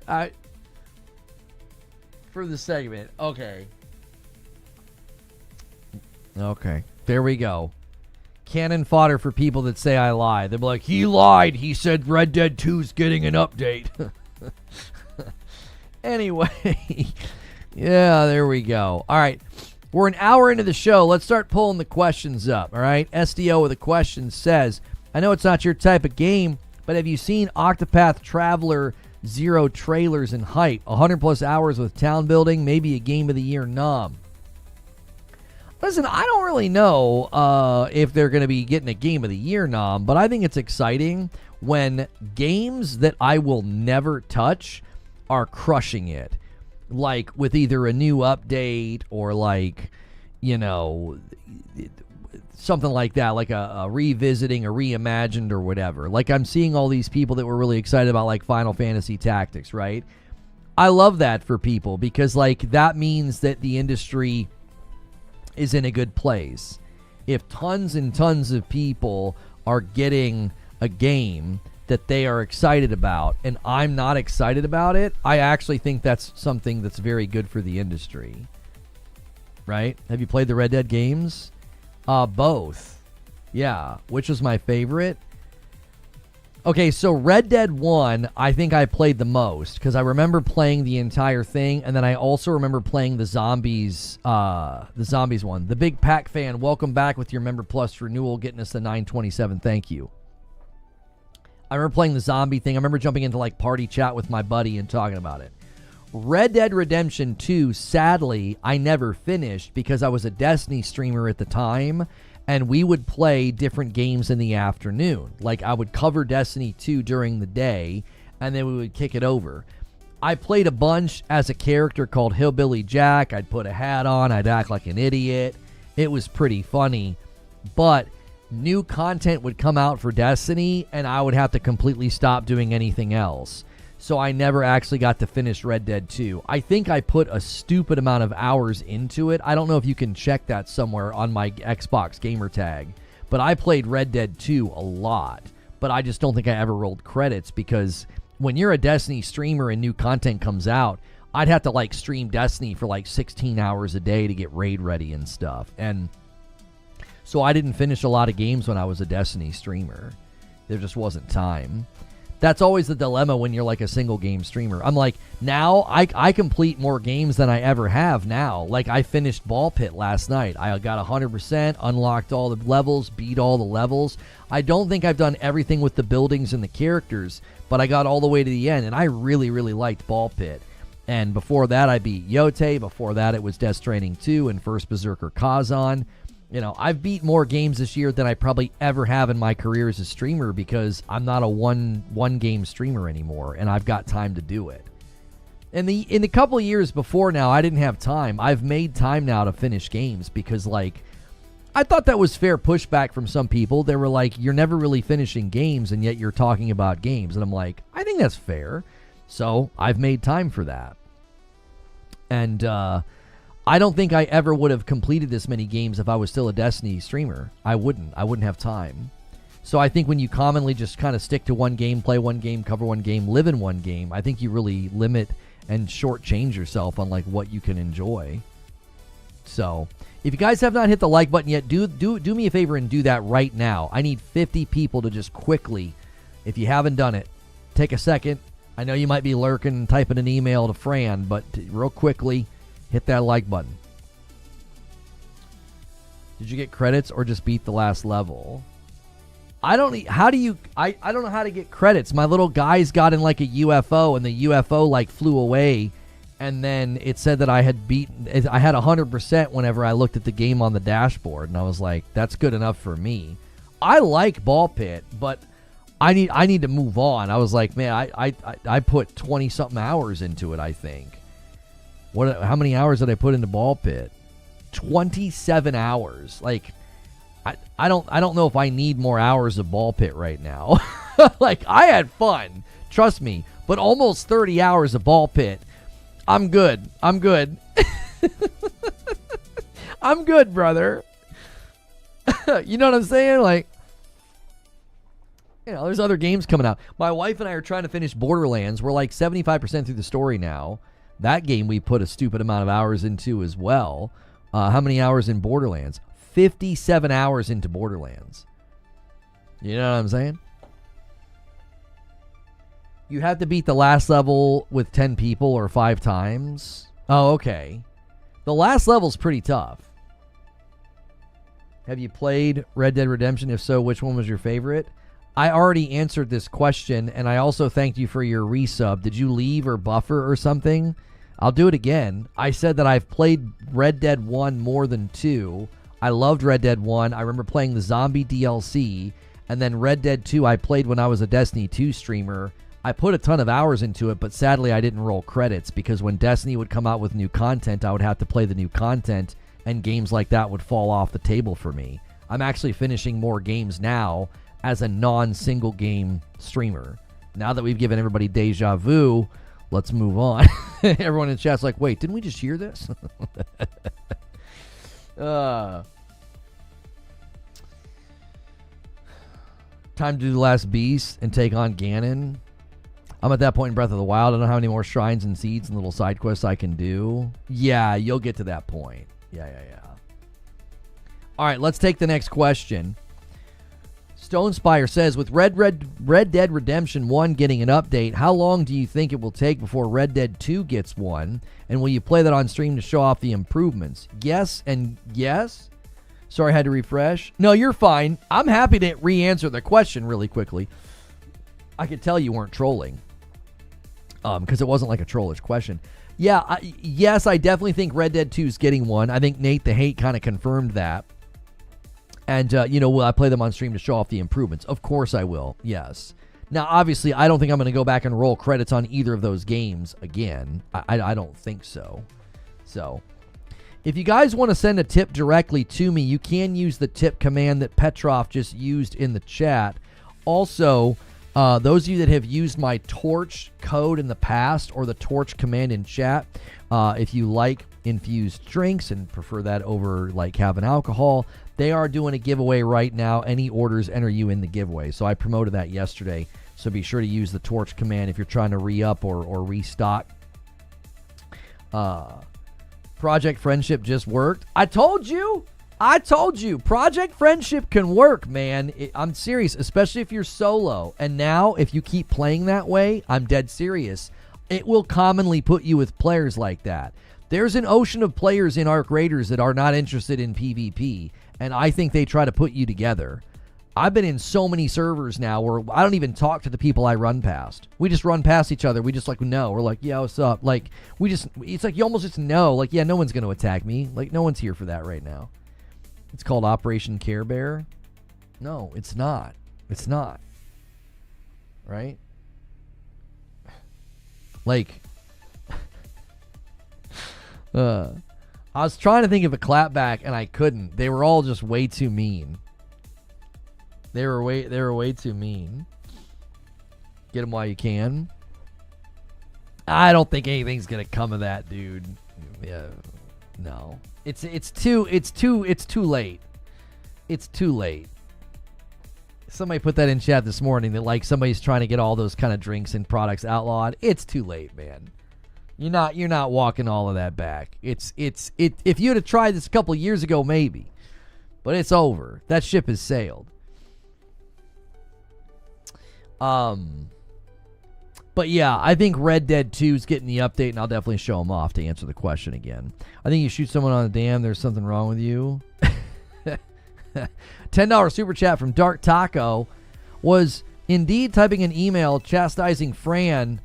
Like button hit, sir. Thank you. We need 25 more likes on the video. Come on, let's hit it. Too many people making too much money. It's an established thing now. Way too late. And the guy that's trying to do it, listen. Let that grandpa retire. What are we doing? Like, I don't get into politics, but what the frick, man? Like, come on, Mitch. Just go sit on a beach somewhere, brother. Like, this is stupid. It's like, you know what I'm saying? He slipped it into the bill. Oh, that's how they always do it, isn't it? They're like, hey, we got this really good bill. but we're going to slip this in here. Yeah. You see any has loaded moments? He said plenty of moments. We can't go down this road. We can't go down this road. But homie needs to retire, man. If that was my grandpa, I'd be so frustrated. I would be so... That's somebody's grandpa, man. He needs to go sit on a beach and relax, read some books. He walking around falling down and stuff. It's embarrassing. You know what I mean? The just so much dignity loss. It's terrible. Smooth Jazz with a question. Since wherewindsmeet has been out in China since December of last year, what do you think it needs to do to capture a new audience? I don't really know. So about free kits. Shut the frick up, Neo Reaper. We're not talking about free kits. I actually don't know what they could do to capture a new audience. I mean, I think the goal in general is make a great game, support it. Like, okay, so if you guys haven't seen it, wherewindsmeet, it isn't getting the best reviews, but it's also not getting bad reviews either. Okay, it's not getting bad reviews either. It's sort of tepid. I basically said that I feel like it could be really good in about 6 months, right? Valid crash out. Listen, we really need my career to ramp up next year. So what we need to start doing is having like fake crash outs and like fake moments. And let's just get live stream fails on Reddit. Let's just get him to take the bait about once a week. You know, let's get him to do it about once a week. I think we need to turn the whole clipping culture back on itself. You know what I'm saying? That's ridiculous, Ganks, and I'm not going to read that joke out loud. So yeah, I think wherewindsmeet could be a really good game in about 6 months, but right now it seems like from everything I've read, everything I've heard, it sounds like it's got work to do, which I would say that's actually kind of concerning. Since it's already been out for a while. Do you know what I mean?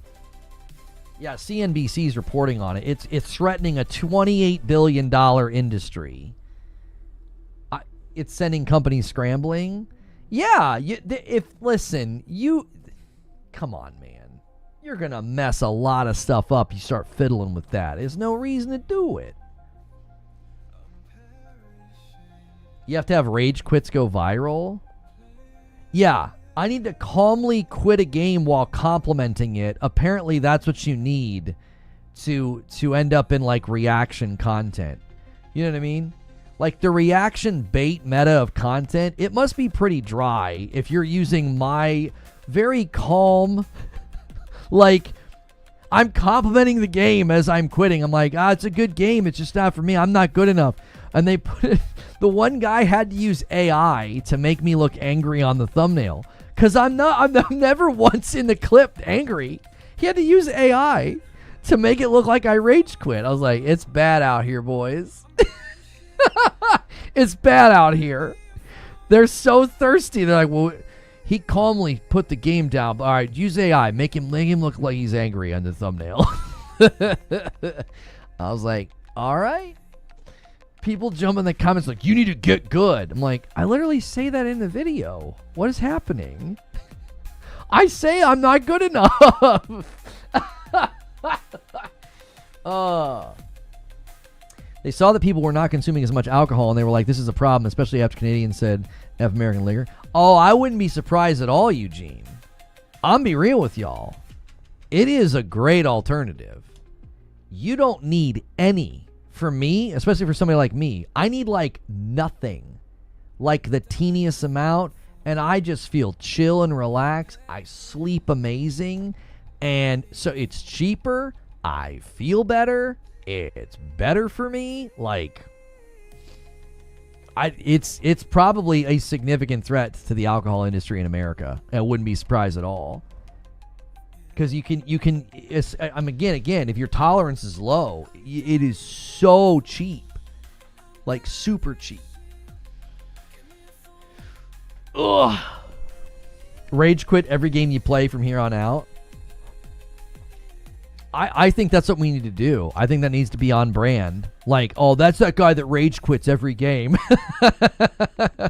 It'd be like my favorite game. It'd be like Returnal, and I'll like die. It'd be like, you see what I'm talking about? Back in the beginning, it's just so dumb. And just like shut the camera off. People are like, man, this guy's losing it. A couple times a week and I'm good. Yeah, I'm telling you, it doesn't surprise me at all that there might be lobbyists, Eugene, that are like, hey, they're cutting in on our territory here. You know, $60 every 3 months.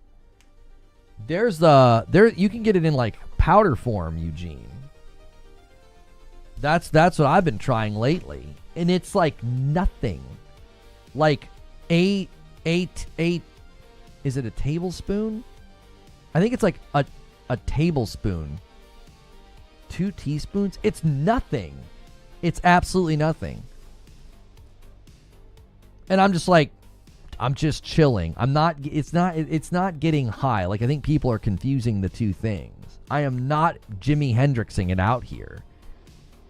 It's like nothing, and I just feel relaxed, and I feel relaxed, and I sleep like a dadgum baby, like a freaking rock. How are we supposed to move all this malt liquor?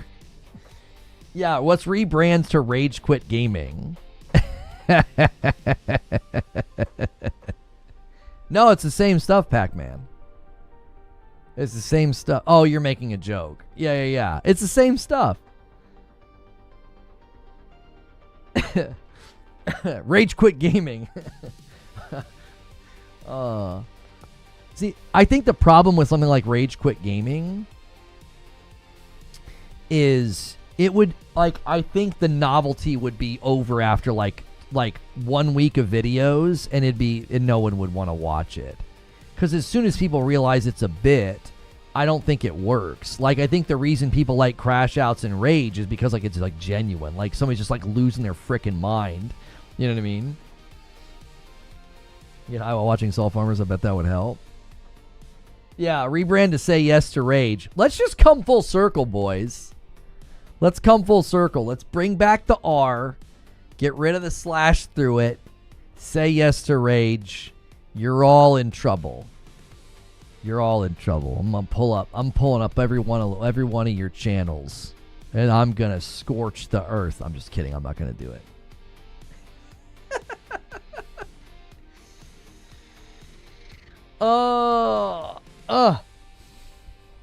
Yo, Stone Spire. I know what Stone Spire's doing. He's going to book. There it is. He's going to bump this to 930. He wants a 20 bomb to 950. Let's see if anybody's going to grant his wish. I got another question here, and it is from Andrew. Did you look at the Call of Duty Black Ops 7 campaign footage? It looks super cringe. It looks like straight doo-doo. I'm going to be real with y'all.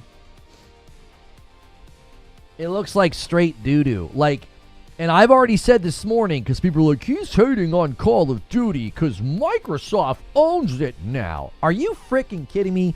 MW2 was a blast. I liked it, praised it. MW3 was a dadgum joke. It was DLC that they repackaged, padded with open combat missions, and they're doing it again. They got this open combat philosophy with their campaign now, and it's slop.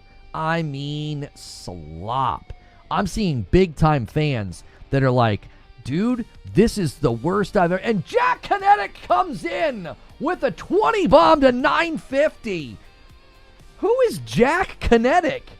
I don't think I've ever had you gift before. You've got a purple badge. That is such a fun name to say. That's why it stands out to me. Jack Kinetic. Thank you so much for doing that. That's very kind of you to do. And I owe you guys a member over there on YouTube. Here comes the rain. That's what I'm saying.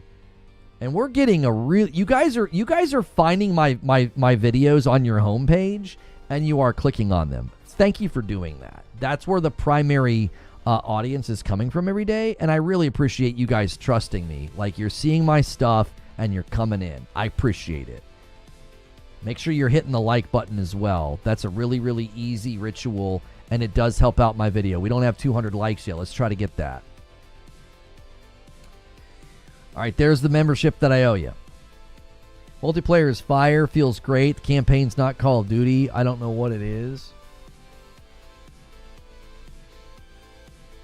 PSA for PS Plus members, you can now get 5% off purchases. The multiplayer was disgusting, so good in the beta. Oh, you guys are saying, okay, so you guys are enjoying the multiplayer is what you're saying. Okay. Campaign is cringe, but the endgame model is super fun in my opinion. So I said something to GJX on Twitter, which if you guys don't follow him or support him, you should. He's a homie, and he's got a good channel, and he's got really good energy. And he and I have been, like, resonating on things lately. Like, Ball Pit, we were, like, commiserating over some of the pain in Ball Pit and stuff. And now we're commiserating over Call of Duty. And so this is what he said. He said, I think my time has ended for now for FPS shooters. Now, I've said this before, so some of this has nothing to do with Call of Duty. I just don't really vibe with first-person shooters like I used to. Like, I'm enjoying Borderlands with my wife. It's mainly because it's Borderlands, and we have a lot of nostalgia and history with it, and I'm also playing with my wife. So, like, all those things aside, if I was, like, rocking Borderlands by myself, I don't know if I'd be sticking it out. Because it's been a little for me on the second half of the campaign.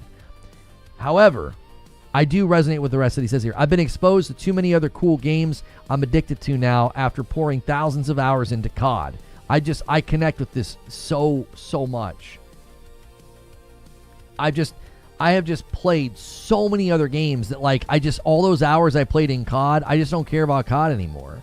He says, I've played 2 games of Black Ops 7 and felt nothing. Badly needs a refresh. Campaign is just GG's. Okay, so here's the thing. When he said I felt nothing, I literally used this phrase yesterday or the day before when we watched that endgame trailer for Call of Duty, and I was like, I don't feel anything. Like, I should. I literally said, I was like, years ago, I would have been ecstatic about what they're doing with the Call of Duty endgame. Now, I literally feel nothing. Like, I watched the trailer and I was like, I don't feel anything. And the fact that he said that, it just really, really connected with me. I was like, yes, the same thing. So I said, bro, I've been saying the exact same thing. Every trailer about Black Ops 7, I just felt nothing. I was pumped to go back to the numbers Mason, but once they showed gameplay, I was out. And he says, such a bummer, man. Hopefully the return to Modern Warfare next year brings that feeling back. I just think it's really, really tough. You aged out. I don't know if it's that I've aged out, Prosy. I think I burned myself out. It's a different thing. Like, I was never really big on the PvP. Like, I played with my friends, but I always loved the campaign. And then I would live in multiplayer with my friends. Not necessarily because, like, I loved it, but it was like that was just where my friends hung out.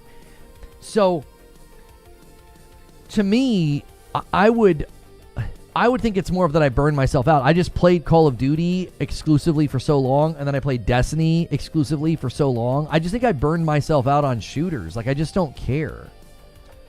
Like, you give me a good game like Tsushima, you give me a good game like Arc Raiders, and I'm probably going to play that more. Yo, Suede, what's good, man? Haven't seen you in a while. 35 months over there on Purple from Suede. We're at 951 on the week. What a week, boys.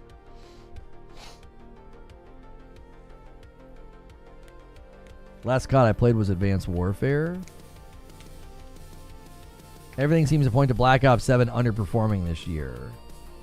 I think Arc Raiders, Battlefield 6, the lack of, like, they've really lost some of the PR battle. A lot of people are just sort of on the franchise now. I'm here to tell you, it'll probably not be a great year. Like, I think they'll probably slip quite a bit sales-wise. Yo, my man Wooly with 5 pounds says, just got wherewindsmeet and Dispatch, bro. Can't wait to dive in. I was gifted them from the community, so stoked. Oh, and COD's diabolical.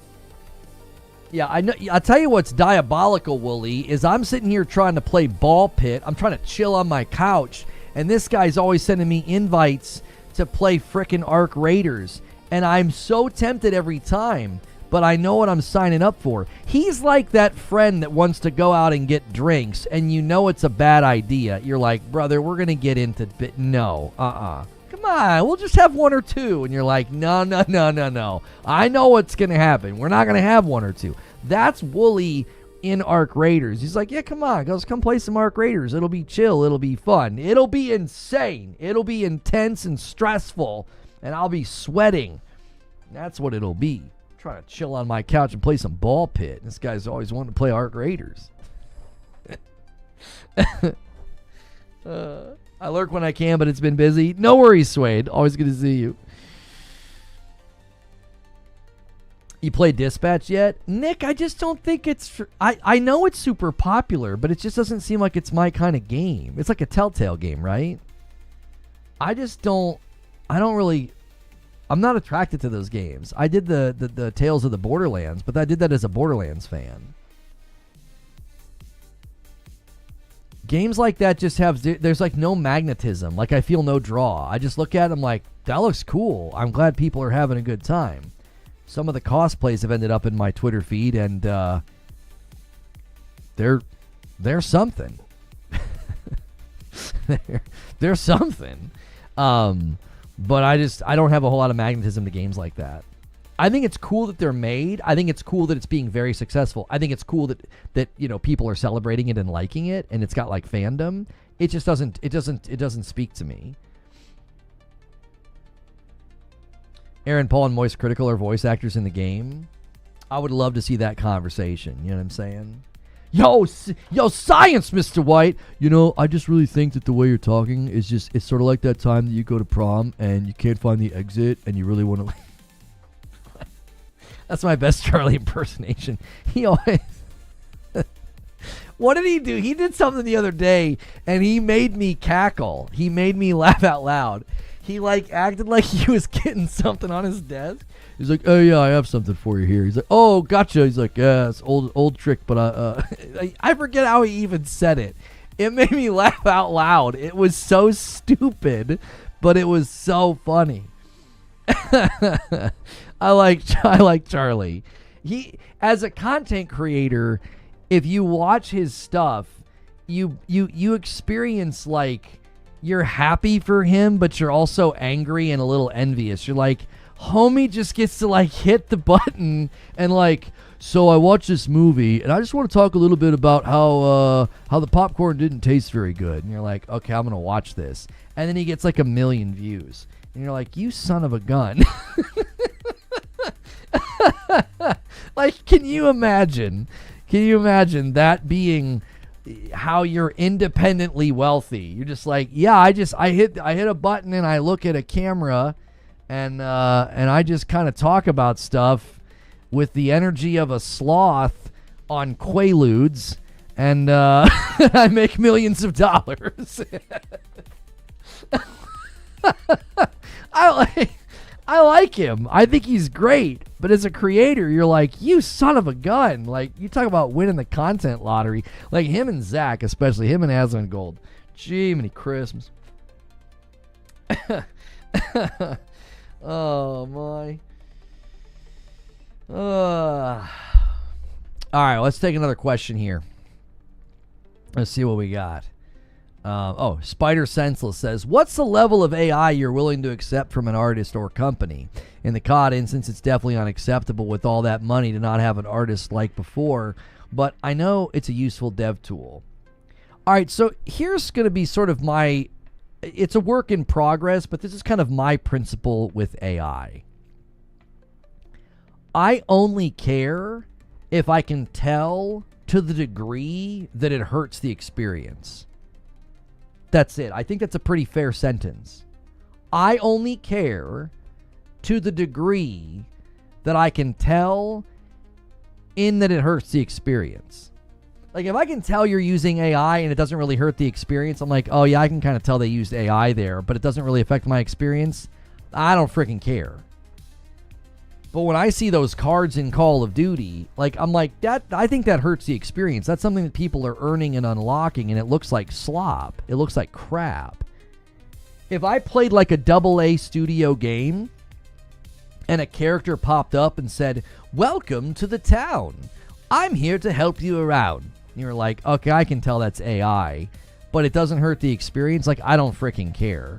I'm not going to be all they took somebody's job. It's no, Probably not. Alana Pierce also. Well, Alana Pierce, what? She's in the game. Yeah, she was in Dead Take. She wasn't in Dead Take that much, but she was in Dead Take for a little bit.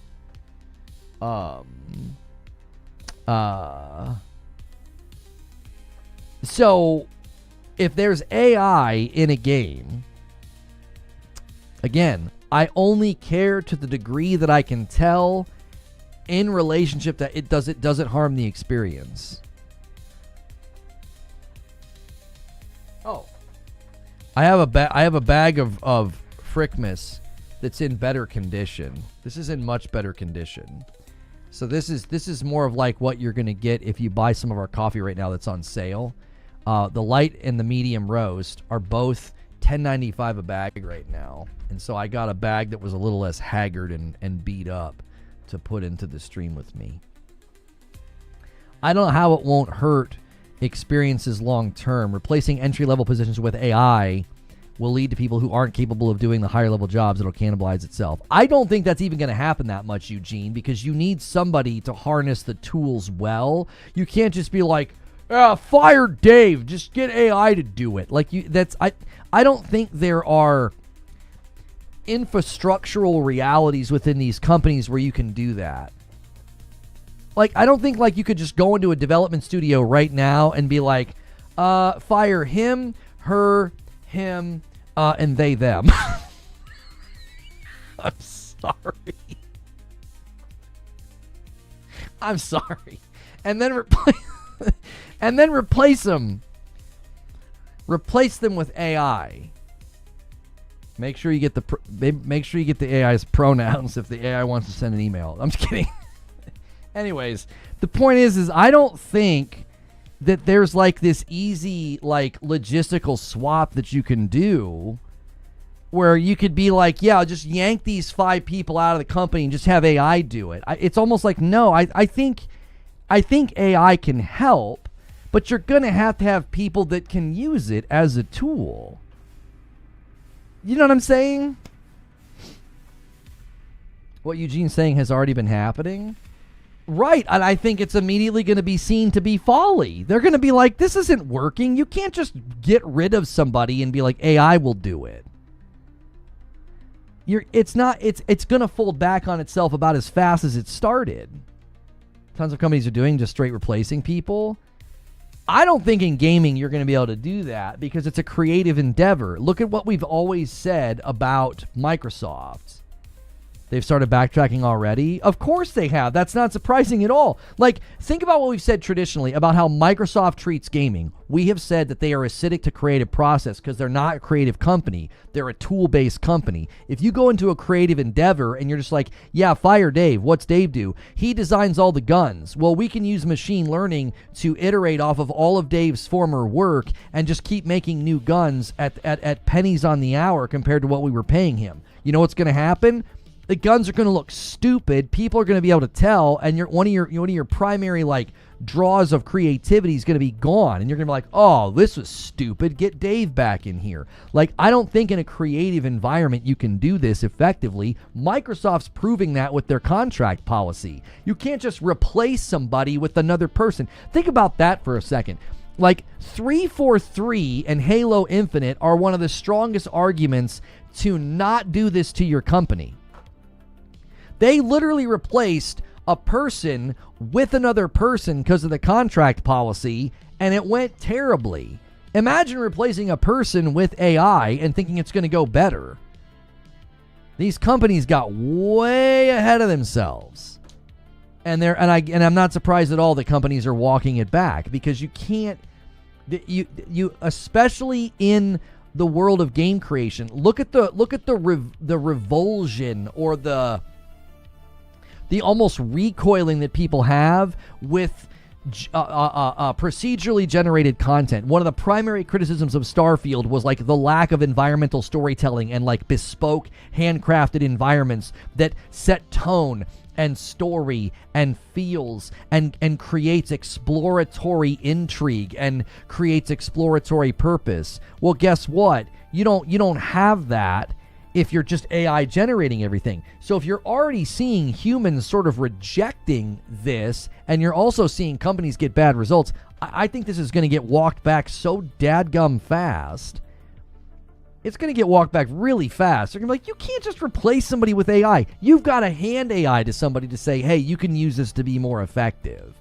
You could use this to speed up your process, as opposed to doing everything by hand or whatever. Yeah, the Coke commercials got eviscerated for this crap. Now, in 5 or 10 years, when it's more difficult to detect when it's happening, that's when the real danger starts. I don't think the danger exists right now. I think, seeds of the danger are being planted. In 5 to 10 years, when you can't tell the frickin' difference between a real person and an AI-generated video, which that's already happening, like the Neil deGrasse Tyson video of him saying the earth is flat. And he's like, that's not me. That's freaking terrifying, right? We're there, sort of. You're not going to get Ghost of Yotei quality with AI. No, you're not. Now, maybe in the future you could get open world. Maybe AI and machine learning could build an open world that looks as good as Yotei if you teach it enough. If you develop a machine learning library that is trained off of some of the best open world games, and then you ask it to generate a world, it's going to get better. Like, procedurally generated worlds will get better because you can train it off of existing really good games, which will only increase its ability to do a good job. You're still going to need real people in the driver's seat. Somebody's still got to be in the room working this stuff. If you lose gaming especially, if you lose the human element, the games are going to completely lose their soul if you lose the human element.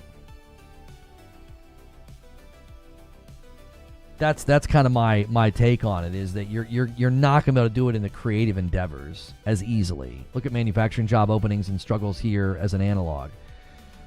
People aren't being trained because entry-level jobs are gone now. You don't have skilled workers. Hopefully this is true. Let me see what this says. Red Dead Redemption next-gen upgrade coming November 18th. PS5 says the version offers significantly improved graphics over the original game alongside the highly requested Mexico expansion. Well, he has a picture of Red Dead 2. This is complete misinformation. We got Mr. Fun here. Yeah, homie, this is a joke. I don't think this is parody. Perfect Image, this is parody, brother. We know there's an update coming for Red Dead 1, and the insiders are saying Red Dead 2 is also getting one. That's literally a parody Twitter account, homie.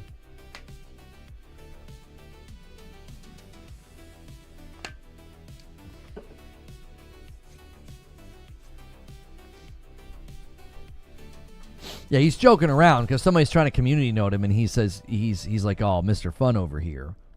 He's not being serious.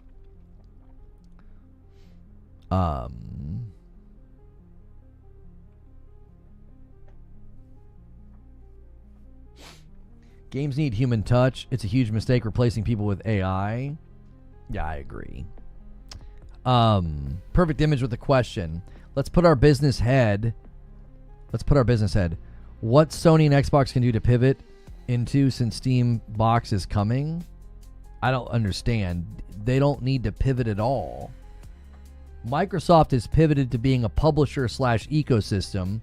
PlayStation doesn't need to pivot. PlayStation's continuing to do what they've committed they will do, which is build great tentpole titles, invest in their hardware with AMD and Project Amethyst, and continue to be a hardware-centric company. They don't need to pivot at all.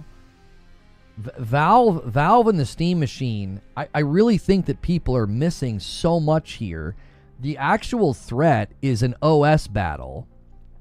Steam OS is the real threat. Microsoft wants Windows to be the biggest platform for gaming. Steam OS is a direct threat to them achieving that goal. I don't think a $500 to $600 box that's weaker than 6-year-old hardware is a threat to established hardware giants like Sony. Like, Sony is a big and successful hardware company. Like, there's no way that Valve coming out with this device is even a remote threat to their... They have velocity in the market. They have what I love I love this terminology. I don't know if it's original to Brad, but they have consumer inertia. The threat is if Asus starts selling pre-built gaming PCs with Steam OS instead of Windows. That's exactly right. PlayStation will need to evolve eventually. I don't know why people keep saying that. Why do you think they will need to evolve eventually? Nintendo is the biggest in the bunch, and they're the least. I mean, they are the least likely and the most hesitant to change at all. They are. Look what happened to Intel. Okay, now you're talking about a company that deals in hardware distribution of pieces and parts. Sony sells TVs, headphones, they sell PlayStations. They're not making chips to then provide to other companies. Thinking you're on top with no innovation brings you to the bottom. That you're shadow boxing. Nobody's saying that PlayStation thinks they're on the top with innovation. They are continually pushing innovation. If you pay attention and don't speak in blank platitudes about how, like, well, they're going to have to evolve, like, what do you mean? What do you think Project Amethyst is? What do you think Mark Cerny's attempts with, like, neural processing is? That's them doing exactly what you're saying. Evolving and adapting and staying in a forward-facing stance with innovation. Like, that's literally what they're doing. They're in a partnership with one of the bigger companies, AMD, to literally do exactly what you're saying. Like, the impetus to evolve is there, and they're doing it. There's no impetus for them to pivot, to be like, well, yeah, hardware is done, hardware is cooked, consoles are dead, consoles are stagnant, time to become a publisher ecosystem like Microsoft. Like, there's no impetus for them to chase that. There's also no impetus at all for them to be like, well, we need to react to the Steam machine, because the Steam machine is not at all targeting what they target and what their goals are. The only thing that PlayStation should be worried about is if the Steam machine can get a foothold in the Chinese market and disrupt their attempt to start distributing, like, PS5s in China. I don't know if the Steam machine's going to have a strong enough draw in China, but it could, because a lot of Steam users are there. So in my mind, that's like the only potential threat that PlayStation might feel, is if the Steam machine can get a strong foothold in China, it could disrupt their momentum as they just started marketing PS5 and Pro and Astrobot in China.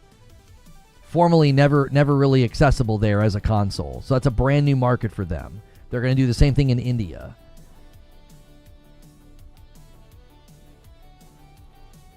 Steam just proved consoles aren't dead. Yeah, again, the idea that consoles are dead, Steam seemingly thinks that the living room and console-type gaming is worth investing in. They're literally building a PC that's meant to look like and serve the function of a console. It's a PC, but I mean, come on, look at that thing. It's a Series X chopped in half for your living room. Like, it's meant to look like and function like a console.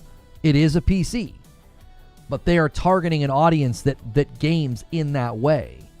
A box in the living room, into the TV. Like, it's not the traditional PC purchase or experience. The PlayStation 5 is the second fastest selling PlayStation in the US, but they need to evolve and change. That's what I mean. I just think people speak in like these empty platitudes because like they heard it on a podcast or Twitter or something, and it just isn't rooted in any analysis of what's going on. It's why I went on my rant yesterday about exclusives. It's just like, it's not market analysis. It's marketing speak and PR speak from Microsoft that's just being regurgitated by people because they're on that team. I'm not going to speak to anybody's motivations or intentions. I don't know what their motivations are. But most of what we're hearing about this sort of commentary comes from people who are simply restating what Microsoft has said. They're not actually looking at earnings calls with PlayStation, sales trajectories for the Switch 2, any of these things. They don't look at any of that. They just say, oh yeah, I see, this is where the industry's headed. This is where things are going. PlayStation's going to have to evolve. PlayStation's in trouble. PlayStation's going to need to adapt. And it's like, I'm not sure what you're looking at to drive you to that conclusion. The PS7 will be the best. That's like saying the PlayStation 8 will make a sandwich for you. There's no reason to even speak to that generation of console. We have no idea what it's even going to be like. Sony's too big for anything to affect them. They really hate Sony. I mean, Sony's not untouchable, but Sony's an established and well-networked, well-funded hardware company. Like, I don't think they're going to be like, oh no, what are we going to do? Valve's making a box with their OS on it. You see what I'm saying?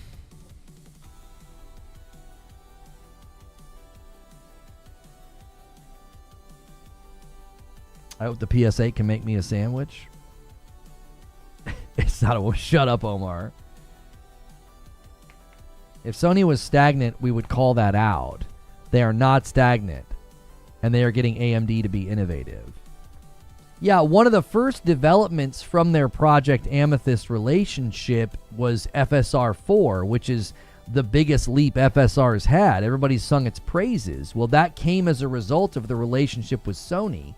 And then that algorithmic update is coming over to PSSR next year, making the Pro better. So, like, their innovation and their forward thinking is there, but you're not looking at that. No one's actually analyzing that. Like, if you actually remove the bias and you stop listening to people who, like, cheered for the ABK deal and denied that Xbox was going to move exclusives, like, stop listening to those people, because their ability to predict the future is pretty bad. Go listen to an actual tech outlet. Go listen to someone who's actually just giving you the straight, the balls and the strikes. Go listen to one of those people talk about PlayStation and Sony and AMD and Project Amethyst, and talk about the PlayStation 6 and the PlayStation handheld. Listen to people that are just calling the balls and the strikes and have no interest in this console tribalism. And you're not going to hear any of this nonsense about, like, PlayStation needs to adapt, or PlayStation's in trouble, or PlayStation's under threat. They're looking at it straight face, and they're like, I mean, these guys are crushing it, and they're heavily invested in their future hardware. So this idea that they're stagnant, like, look at their efforts in China. We haven't even seen that, like, take foothold yet. Like, it hasn't even taken a foothold yet. The largest market. And they just started marketing their console and selling their console there. That's the largest market, China. We have to look at all angles. Okay. What that's just a platitude. What angles are you talking about that we're not talking about?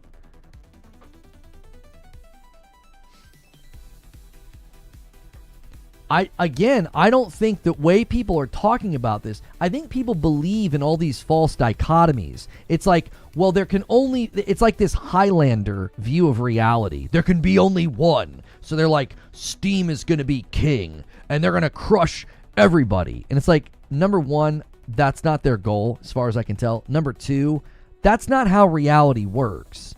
One company's not going to come out and squash and get rid of businesses that have user bases in the hundreds of millions. Like, PlayStation has a record MAU of like 129 million users at a given time. Not a given time, I'm sorry, for a month, right? 129 unique monthly active users. The Nintendo Switch 2 sales going to be outpacing a console that was one of the best-selling, fastest-selling consoles to date, and they're outpacing it, okay? Like, There is no reality where one company comes out and Godzilla stomps everybody out. That's not going to happen. But people talk as if that's a potential reality. That, like, well, yeah, here comes Steam. PlayStation's under threat and they're in trouble. I had people leaving comments. They're like, PlayStation's dead. Here comes Steam. I'm like, that is not how these industries work. Even as poorly as Xbox did last gen and this gen, they still have over 30 million consoles in circulation. It was slow for Xbox. Some would say it was fast. But even as fast or as slow as Xbox kind of exited the traditional console fight, they still sold 30 million consoles this gen. If they sell 30 million Steam machines, we can have a conversation about the landscape changing. Like, if they can actually match what Xbox did this gen, we'll have a conversation about that. Like, oh, wow. Steam's cutting in. Let's see how this goes. I don't know if they're going to move 30 million units of this dadgum thing. They don't have the manufacturing capabilities to take on Sony and Nintendo. I don't think that's the thing I think people are missing, Eugene, is I don't think they even want to do that. I don't even think they want to. They're not out here trying to rival Nintendo or PlayStation. It's not their goal. I don't think it's their aim.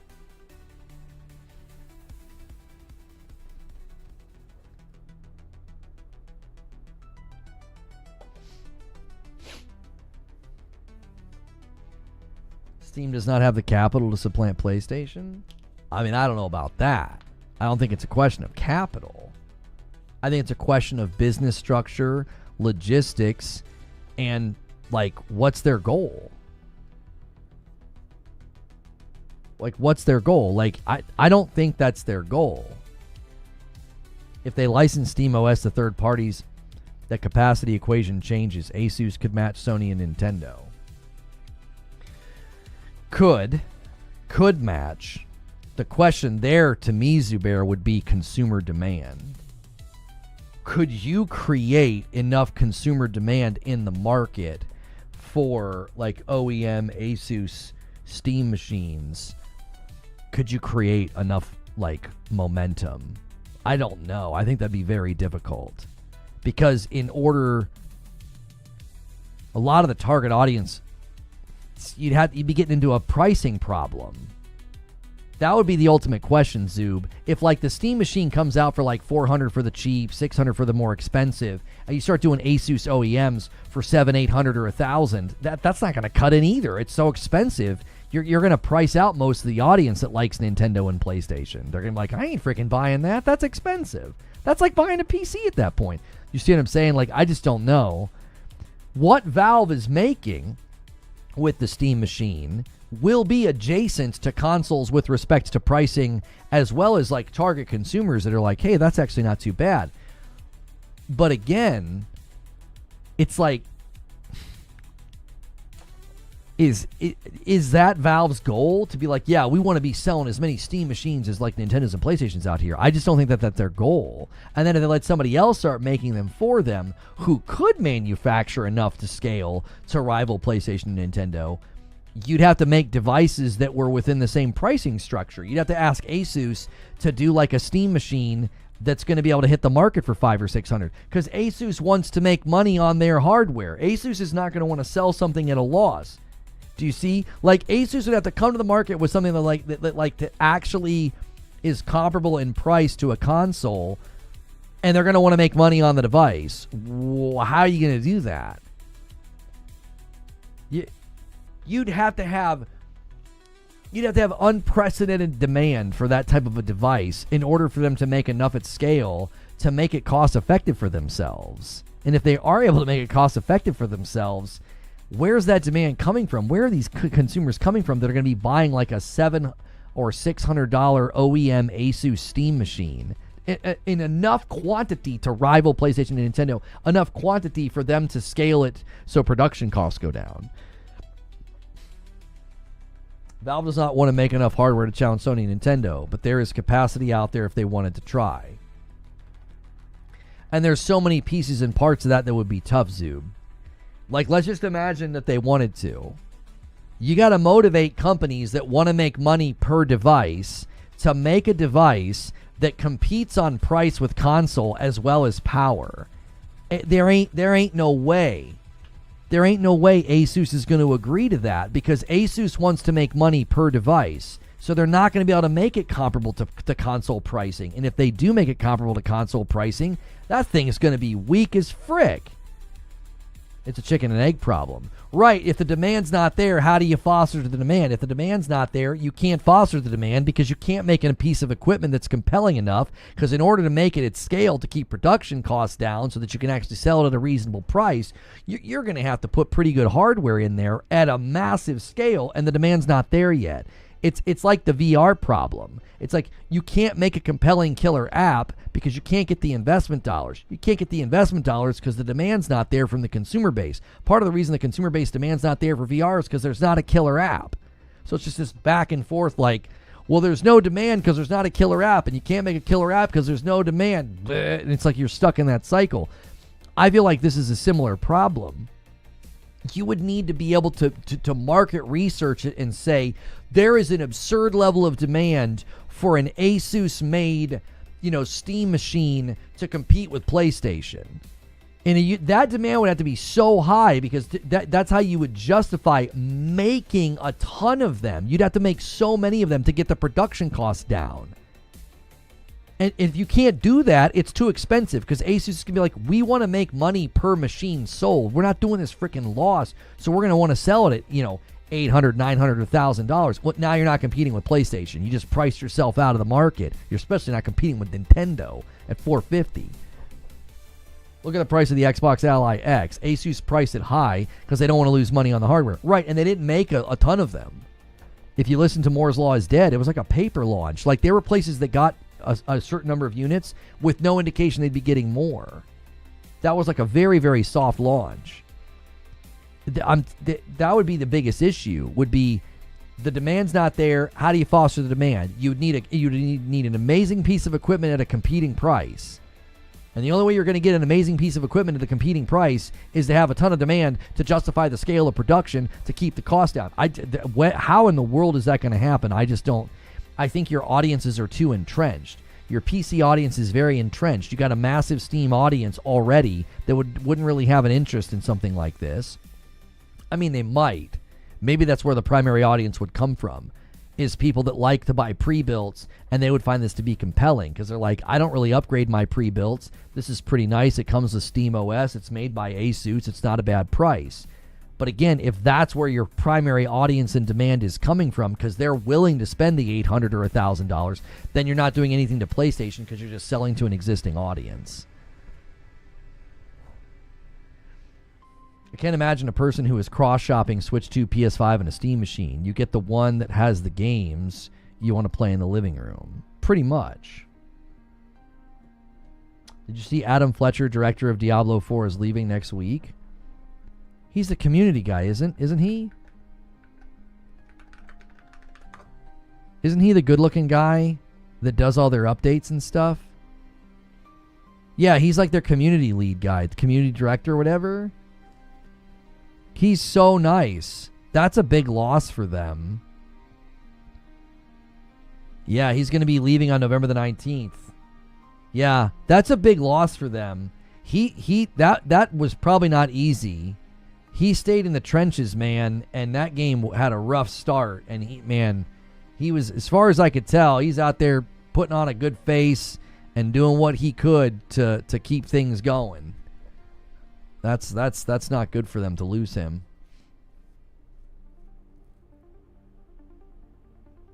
I'm just thinking and theorizing. That's what I'm doing right now. Is like thinking and theorizing. How could you get a device spun up at a production level?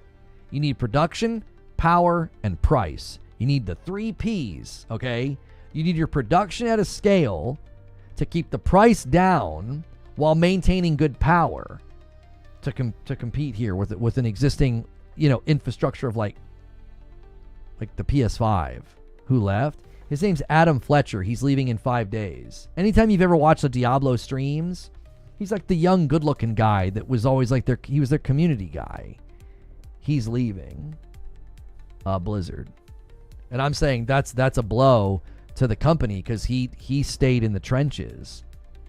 They had a really rough launch, and this guy was there every time in those streams, trying to be positive and to listen to feedback. So he seems like a really genuinely nice guy. And it could not have been an easy position to be in with how that game launched.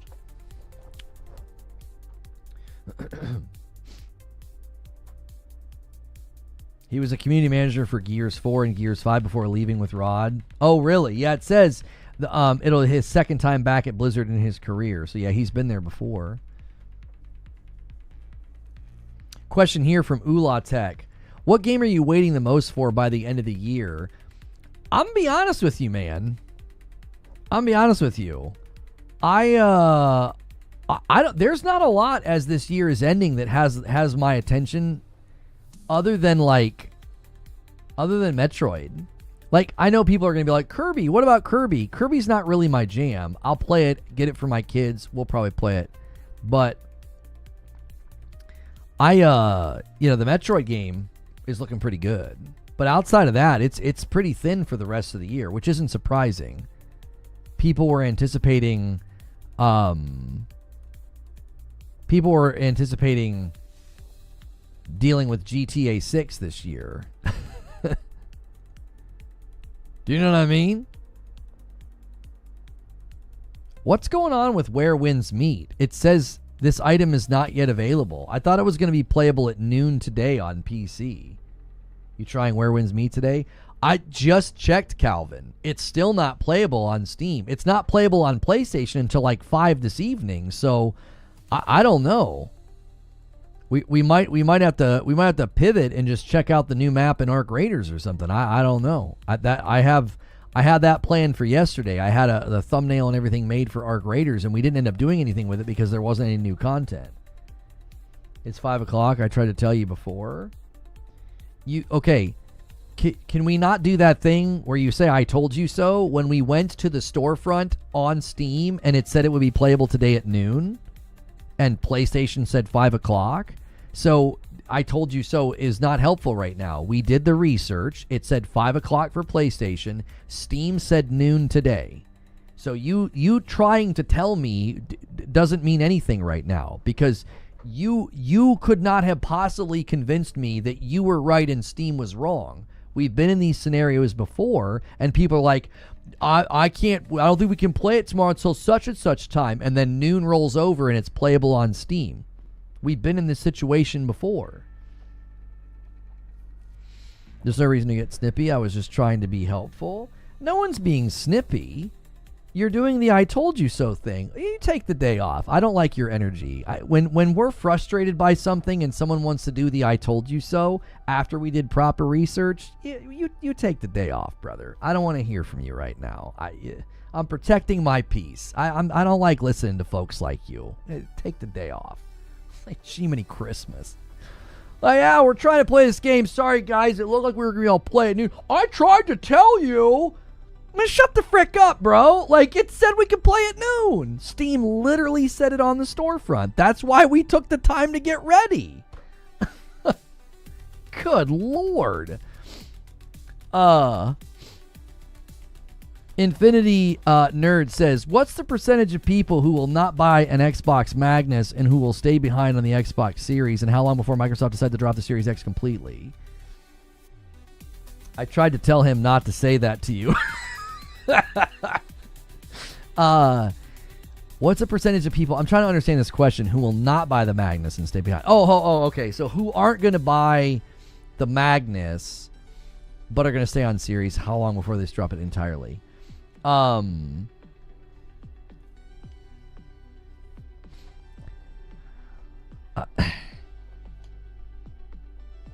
lot, honestly. Like, a lot of the people who currently own like a Series S or a Series X, I don't think they're going to be like, oh, the Magnus is for me. If the Magnus is $1,200 or $1,500, like, I'll be real with you, man. I don't think a lot of people are going to be jumping to buy that. This is one of the reasons why I sent the tweet that I did. I think a lot of people have misunderstood. I have a tweet that has 3 million views because people are console warring on it, basically. Like, they think I'm like some pro Xbox guy because of this tweet, and they're like screaming or correcting me, right? 3 million views, all right? Because some tribalist retweeted it, and we're like, Xbox sucks, basically. The reason I made this tweet is I don't think the Xbox Magnus has a significantly large group that they're marketing toward.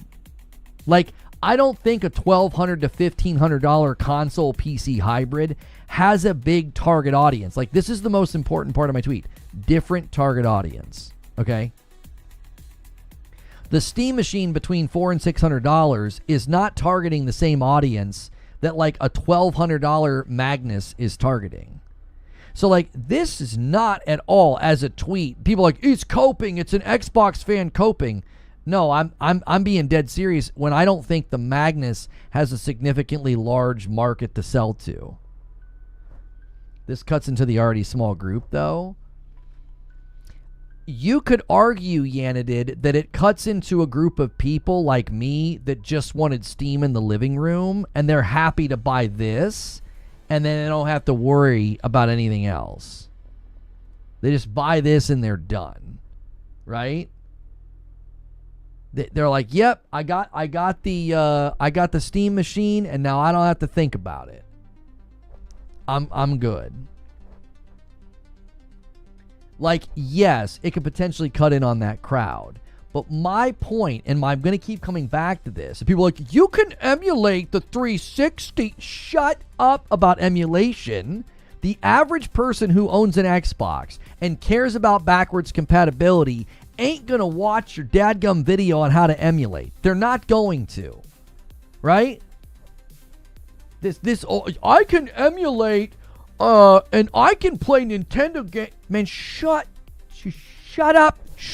No one is doing that that's considering this machine coming from an Xbox. If you're on a Series X or an S, you're not at all tuned into that world of emulation and ripping your games or, doing the thing with Nintendo. None of the consumers are doing that. We're like, what's that? What are you talking about? I don't know what that is.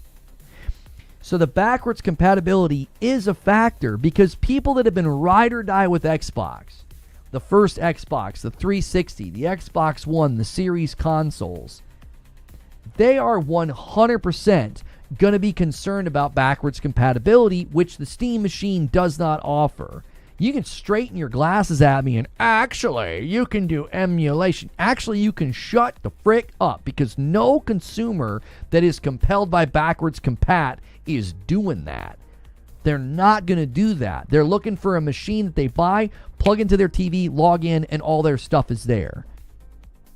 That's what's great about backwards compat. It's just your library. It just comes with you. Digital library continuity is incredibly important. You would think guys that live in Steam would know this, and it's why they don't like opening other launchers, because they like digital library continuity. Well, somebody who likes digital library continuity who owns an Xbox is 100% going to be compelled by backwards compatibility.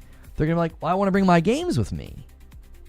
Even if they don't even play them and they just look at them, they want them to come with them. Maximilian Dude had a whole section about this. If they get the user base, it could make devs focus more on scalability to get the verified cert like many did with the Steam Deck. I have an Xbox Series X and a PS5 Slim. My Switches are in handheld mode. I don't even feel like buying the new hardware at all. Modern graphics seem fine.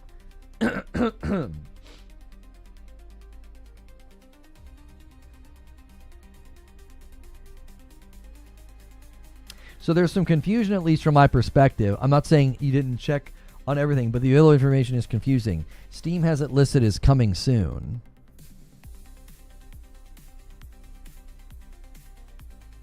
That's not what it said before, though, Broken Earth. Trust me, we looked at this yesterday. We went to this store page, and right here it said it'll be available, and it said so many hours, okay? I installed it.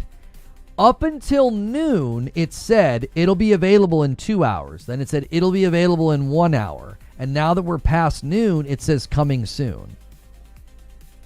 So, again, we did our research, and it said that you could play wherewindsmeet on Steam at noon, and PlayStation says 5. If it's 5 o'clock, if it's some kind of a regional thing, and they made a mistake in Steam, and maybe just Steam defaults to noon, maybe Steam defaults to noon for some reason. I don't know. And, the PlayStation time is right. There was no way for us to know that. I went to their website. I went to their Twitter feed. I scrolled and scrolled. They not once said what the launch time was. There was no map of the world with all the launch times. Nothing. Their Discord said 5 p.m. East. Well, then they should have tweeted that out. They should have announced that. They should have corrected it on Steam. That shouldn't be that difficult. We looked everywhere and could not find a start time. They didn't even officially say 5 p.m. Eastern anywhere. The only reason we knew that is because of the PlayStation Store.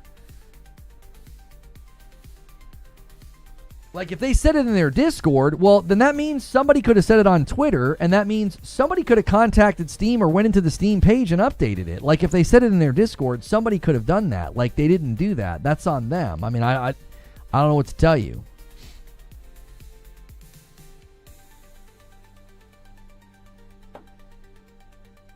I thought I heard on yesterday's VOD it was 5 p.m. Because it was. I don't know if we're really dealing with some serious buffering today. I don't know if it's when we go to normal latency. I feel like I have to repeat myself a lot, like more than usual. I know you guys aren't trolling. Like more than typical, I'm having to repeat myself a lot. Like I literally just walked through it. I don't know if you just got here or what. I just walked through the whole timeline. 5 p.m. on PlayStation, Steam said noon, so we installed it on Steam. That's it. Like there was no reason to think that was wrong. We've seen that before. I've literally had games playable on Steam before they're playable on PlayStation. That's happened before. That's not unusual. I don't know. Again, there was no tweet. There was no official. Just coming in my bad. Yeah. I just went through it twice. So I was like, here we go again. Here we go again. Third time. And obviously it's laced with irritation. Like as a streamer, you try to play in your day. You try to play a game and you have all these studios that do this. They don't frickin' say when the game's available. It's like, just send a dadgum tweet and say our game will be playable at this date at this time. It's not that hard. This isn't the first time we've done this. Like we make a plan to play a game and then the game's not playable and they don't officially say anything.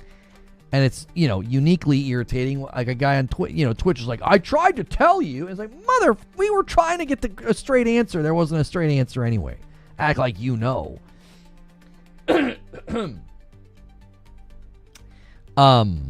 So yeah, Infinity Nerd's question about the number of people that are going to stay on the series consoles and not buy a Magnus, I actually think a lot, and it's because of the price, right? I do think, as far as like when are they going to drop support of the series consoles, entirely, I have no idea, because there's not going to be dev kits for the Magnus, because the Magnus is going to be it's going to be a PC, okay? So there's not going to be like a dev kit. You're going to be playing PC games on the Magnus. Now, if you play backwards compat, that's different. So the Magnus itself will not require a dev kit, the same reason that the Asus ROG Ally X did not require a dev kit. Given that reality, I think your biggest question is, at what point do they say, the dev kit for the Series S is just becoming a bit of an albatross here? Like, what are we doing? Because here's what's going to happen over the next 5 years. Okay, on the road to the next gen. So on the road to the PlayStation 6 and the Magnus. The next couple of years, you're just going to see more and more people leaving the Xbox hardware. Right? They're just going to leave because they see what's happening. They're going to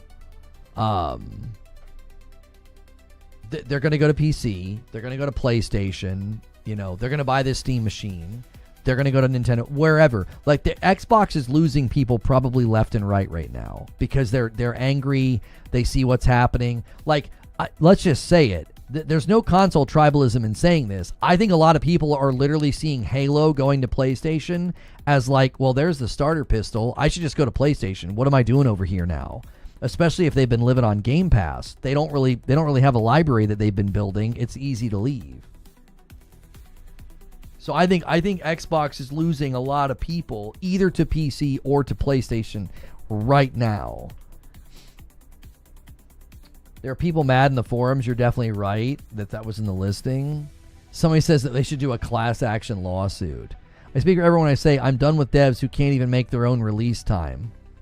Blizzard needs to be held accountable. Why are they saying Blizzard? Devs messed up. They left the Steam launch time as default. It comes out in 6 hours. So that's what I said. I wonder if Steam defaults to noon and they just didn't go in and fix it. That's what they should have done, but they didn't. Oh well. Game Pass is getting too expensive too. Yeah, like as a brand, Xbox has made themselves extremely easy to leave. Extremely easy to leave. Like the hardware has such a lowered amount of potency because they raise the price of the hardware and they're taking their games and putting them on PlayStation. So you got to think about like long-standing fans are going to interpret that a certain kind of way. Like why on earth would I stay here? Then you have people that have been living on Game Pass for the last 5 years. Well, if you've been doing that, then you've not been building a library. That makes it very easy to leave. You're like, well, I don't have any games to bring with me. And it's a great value, don't get me wrong. But it also means you've been buying way less games. Because you don't need to.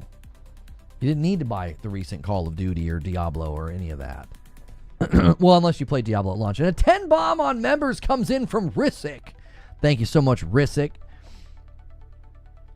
I saw a massive Reddit post when Halo was announced for PS5. People saying, that's it, I'm done wasting my time with Xbox. Broken Earth said, that's a good point. Game Pass is good for consumer, but without purchasing the library, it really is easy to leave. Yeah, I mean, you don't... Now, you might have, and thank you, Damien, for jumping in as a VIP. Let me add you to the total. Or jumping back in as a VIP, I should say. Like, if you have a bunch of Xbox One and 360 games, sure. But a lot of people are like, dude, since the Series X or S was in my home, Lone Wolf with a 5 bomb says test. Boom.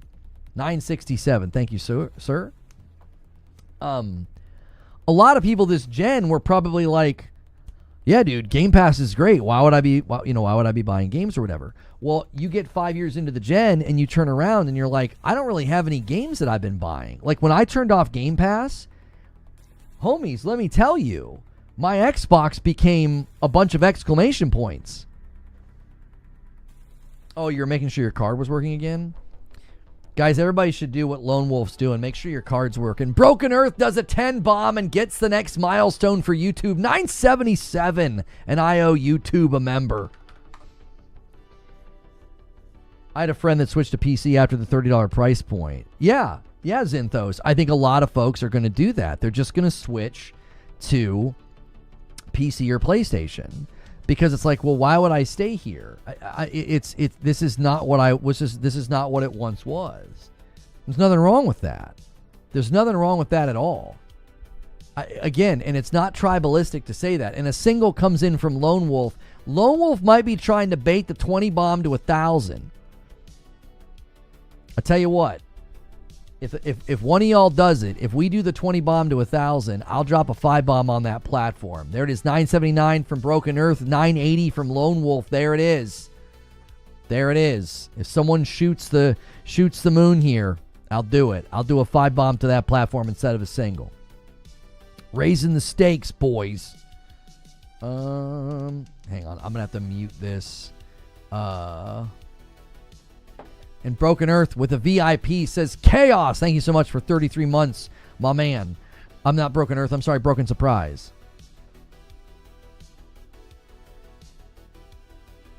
Oh, Damien. Surgery went okay. Still sore and tired. I've got you in my ear, but not got it in me to talk. Can't believe the members today. Much love, everyone. Damien, man. I'm glad I forget what it was. If you didn't share what it was, this is not me trying to bait you into sharing it. But if you did share, I'm sorry for forgetting. Feel free to share it again what you had. And a 5 bomb comes in from Raphael, and a 20 bomb comes in from Brains84. And there it is. You guys did it. I got to wear that stupid red suit jacket tonight. I'm going to do a 5 bomb. I'm going to do a 5er on YouTube. I said if somebody did a 20 bomb to the 1,000, and he did. So I'm going to do a bigger one here. Here we go. Thank you guys for being here. And thank you for gifting. Yeah, good luck with your recovery, no matter what the surgery was. You know what I'm saying? Stop it, Zubair. Stop that. That is terrible. Next stop, 12:50. Can't watch tonight, but it should be fun. Well, thank you, Brains. Hey, Brains, listen. You guys have hit so many goals. So tonight, Madam and I play Arc Raiders.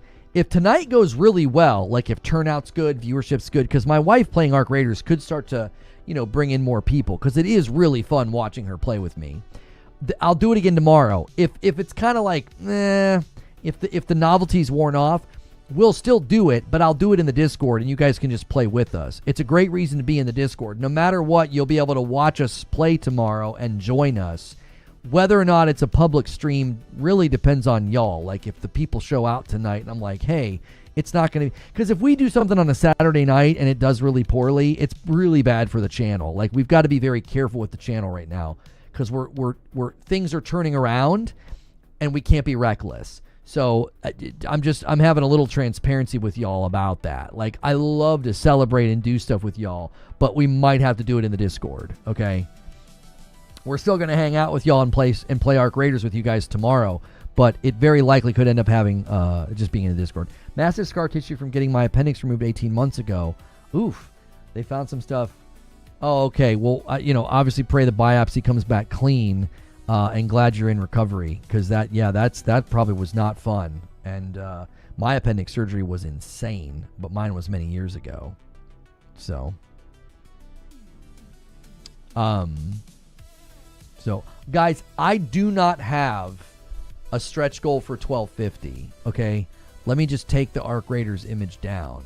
I don't have one, so we do not need to try to push for that. If you want to just save your craziness for next week to ensure that we hit the goals next week, that's totally fine. If you guys want to go crazy today, I'm not going to stop you, but I do not have a goal for you. Like, there's only so much I can do on a weekend to like celebrate you guys going crazy. So, if we have a similar week like this next week, that's a huge blessing to me and my family, because we will be gone the week of Thanksgiving, and as a streamer, having these strong send-offs is it's hugely helpful. I really do mean it. I appreciate it very, very much.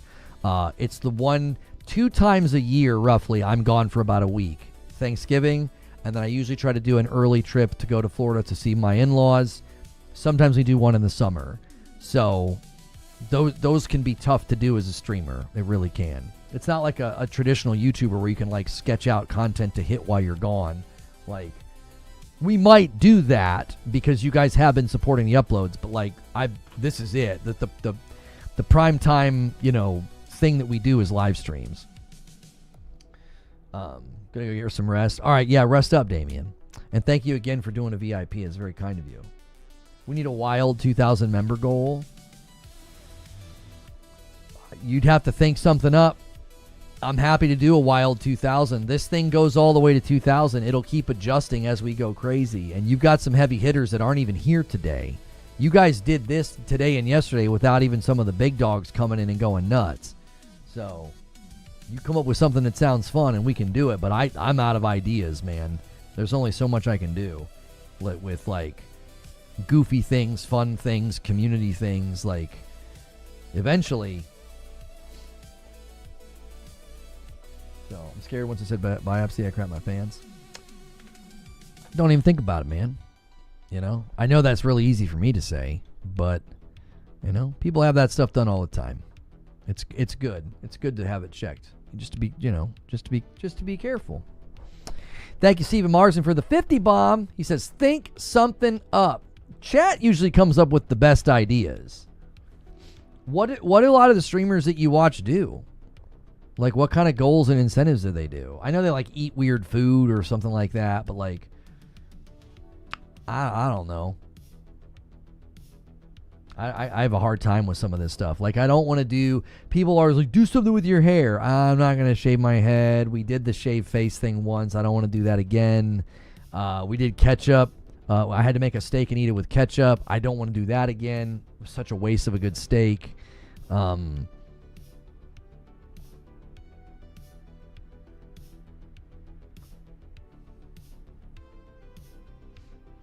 So we don't know. We only watch you.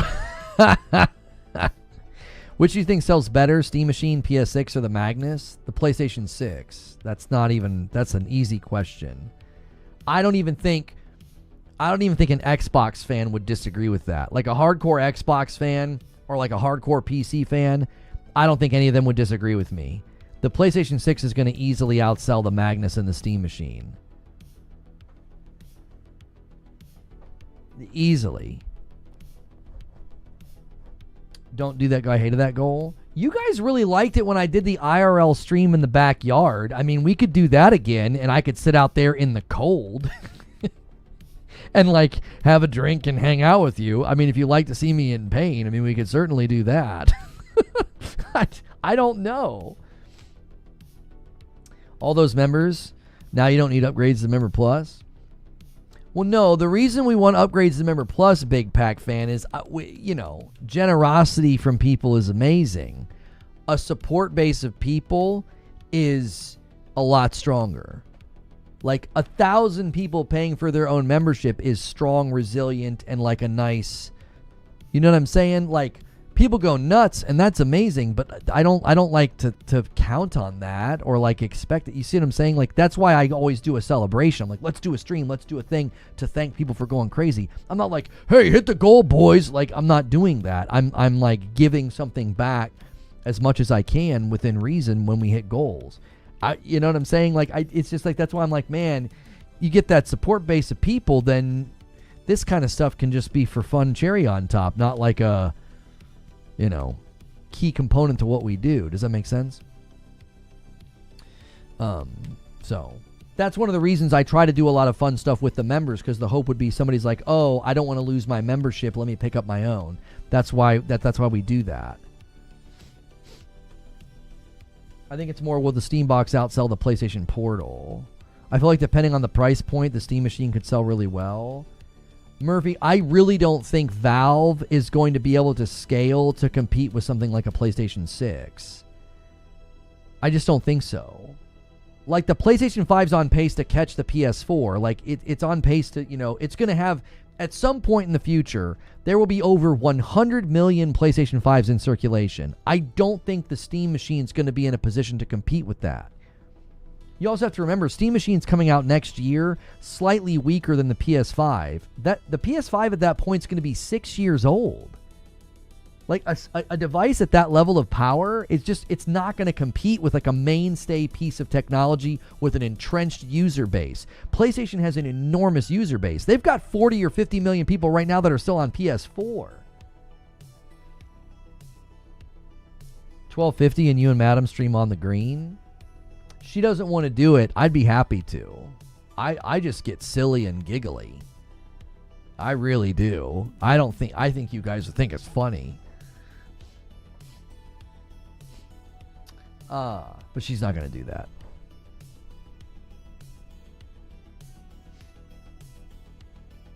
I feel that's optimistic. No way in heck PS5 does 100 mil. Murphy, have you looked at any of the data? Homie, they're halfway through the gen, and they're over 80 million already. GTA 6 hasn't even launched yet.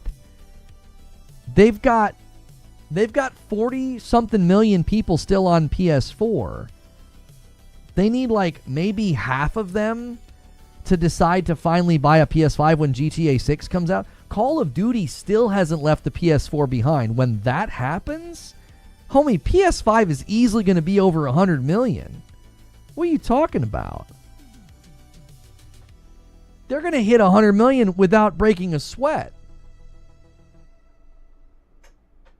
Like this time next year, yeah, they're going to have over 100 million easy. They're not slowing down. And now they're going to be doing these Black Friday sales. Like they're going into the holidays with a lot of momentum, and GTA 6 hasn't come out yet. GTA 6 is going to be a huge mover for the PS5. You got to look at the numbers in the charts and their velocity, brother. The PlayStation 5 is doing very well. If people are trying to downplay it, oh, they're dead, they're dying, blah, blah, blah. They're not ever looking at the actual charts or any of the analysis. What are they at now? Over 80 million. Right now, they're probably close to 85, would be my guess. 84, 85 million. Brother, they're halfway through the gen, and that's how much they have. Yeah, Wolverine's coming. Come on, man. As soon as Call of Duty leaves the PS4 behind, and as soon as GTA 6 is in the market, you're going to see the PS5 sales take a bump. They're going to bump big time. Because right now, consumer confidence in Xbox hardware is bad. Xbox has done 2 price increases on their hardware. The average person that finally decides to upgrade is going to be looking square at the PlayStation 5. They're going to be looking right at it. Because why would you buy an Xbox at this point? They keep raising the prices, and it's clear they don't have a future investment in exclusives or keeping you as a customer. So, like, even Xbox users are going to be like, you know what? It's finally time to upgrade. I think I'm going to get a PS5. The PlayStation 5s that are in circulation right now, about 30% of those people are new to PlayStation. They're getting new user acquisition. They just started marketing in China. So PlayStation's never been available in China before. They're just now pushing PS5, PS5 Pro, and Astrobot marketing into China. In the next 3 to 4 years, if they get any kind, I mean, even the smallest amount of momentum in the Chinese market, brother, I mean, 100 million is nothing. That's easy for them. That's easy. Saros isn't going to be a big console mover. Neither is Intergalactic.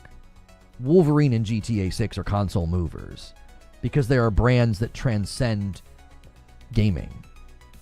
Like, everybody knows GTA. Everybody knows Wolverine. Like, they're like household names. So, like, they transcend brand loyalty as well. Like, people are going to be like, it's time. It's time for me to finally just buy a PlayStation.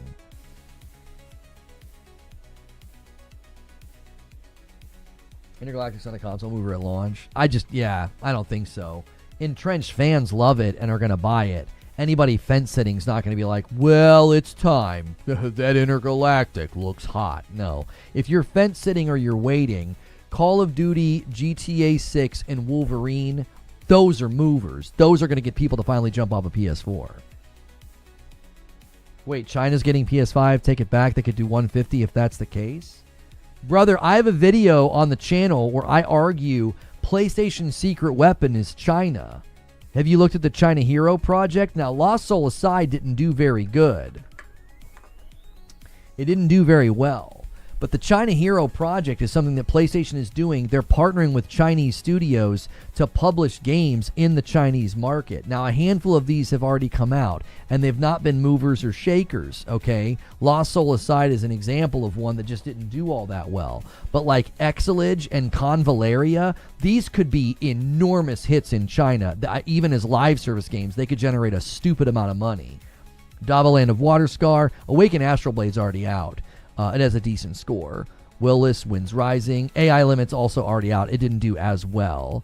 Godslayer looks ridiculous. Brocade Cladguard is another one that could do very, very well with the current trend of like these wuxia themed games. I think that's how you say it, right? You guys always correct me on that one. The China Hero project and selling the console in China is it's their secret weapon. It's why I kept telling people, don't listen to these people that are like, oh, the console market's dying and stagnant. Like, you wait till PlayStation starts to make some of their moves in China. Oh, they're also doing an India Hero project. If they get any movement at all in India's economy, goodness gracious, the amount of consoles they could sell. And then Marvel Tokone Fighting Souls is going to come out and only be available on PS5 and PC. Now, eventually, I think Fighting Souls will end up on Xbox and Nintendo Switch too, but at least for, I would say, 6 months, maybe a year. It's going to be exclusive. That's what I'm telling you. And I mean this. If you actually listen to somebody who looks at the entirety of the market, they look at the entirety of the situation and everything PlayStation's been signaling, you will never come to the conclusion that consoles are dead, dying, stagnant, PlayStation's in trouble, the Steam machine is a threat, or that exclusives are going away. You will never come to any of those conclusions if you look at any of the stuff that we just looked at. Never. It is just so clear to me. The PlayStation is just staying the course with their strategy that got them to where they are right now. They're staying the course. And so is Nintendo. I think they're both going to be absolutely dominant this gen and going forward. I mean, the Switch 2 The Switch 2 saturation's bonkers. 1,000? Whoop. Stephen Marston was asking for a crazy incentive for 2,000, Hilly. I can't think of anything. TLU's like a 35 million sales franchise. I don't know. Intergalactic will move some units. Let me just say, it's not near the console mover that a GTA 6 or a Wolverine is, Eugene.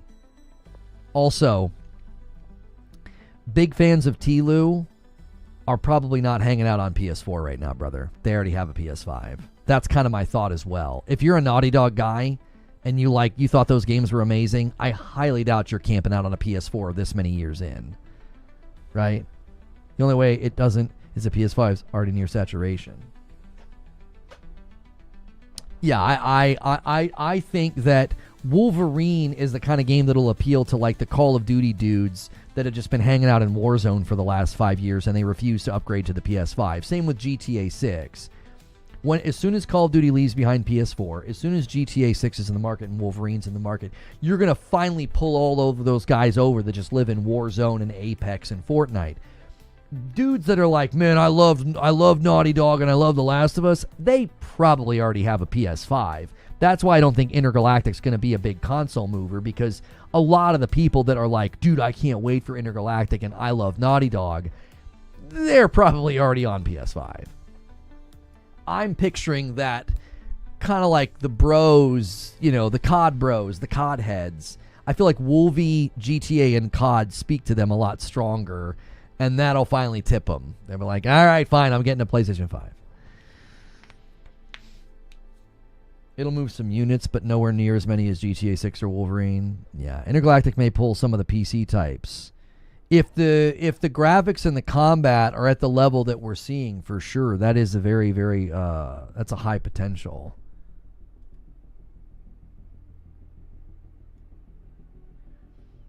Okay, so Hilly's throwing this out there. He's saying if we hit 2,000, he says, I'll join you for the stream this weekend. So, Arc Raiders could take on a very different... I don't know if we've ever done that. I don't know if we've ever done a stream where Madam and me and Hilly were all together in something. That's not bad. I don't know. Hilly, I don't know if people are going to want to pay for that, though. They might be like, no. We want to play with Lono. We'll see. We can throw that out as an incentive. It's going to be late for Hilly. That's a new thing. I hope they don't. That's not appealing. Hilly is bad. What do you mean? That's real. That's why it would be appealing.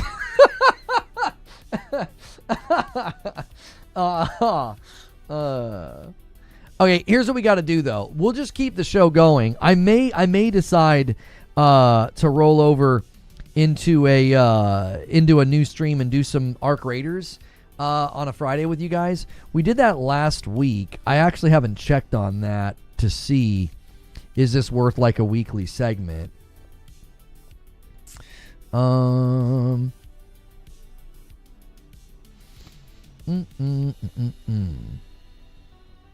on.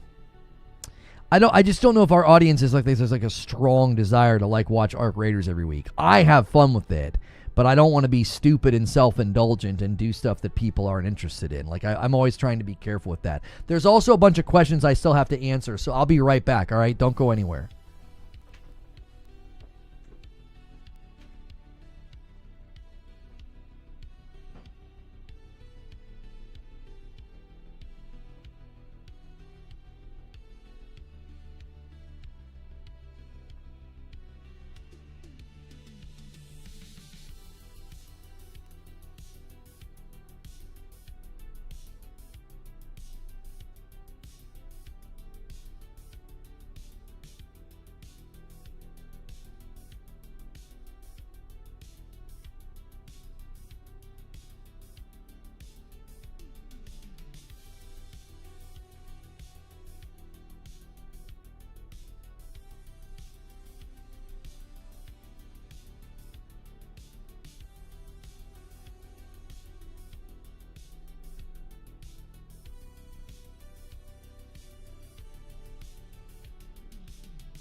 Okay.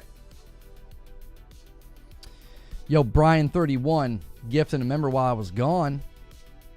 He says, "Let's do it, boys. Let's hit that 2,000 and get Hilly in here." The PSX will sell more in year one than both of those combined will lifetime. Yeah, probably, Eugene. Like, I don't think that the PlayStation 6 is going to struggle at all with distribution in comparison to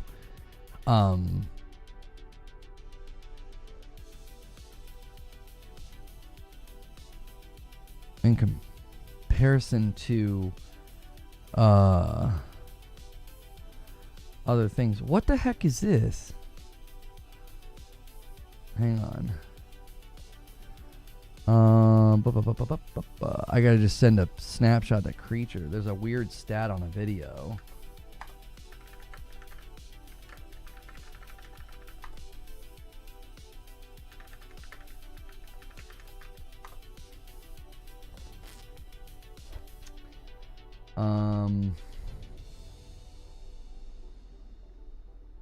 You can't do that.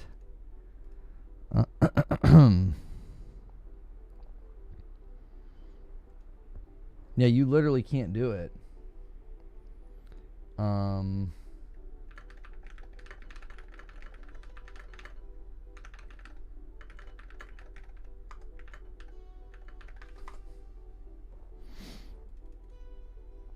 If Sony makes it, I buy it.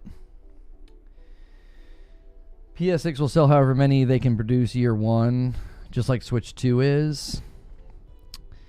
I believe it.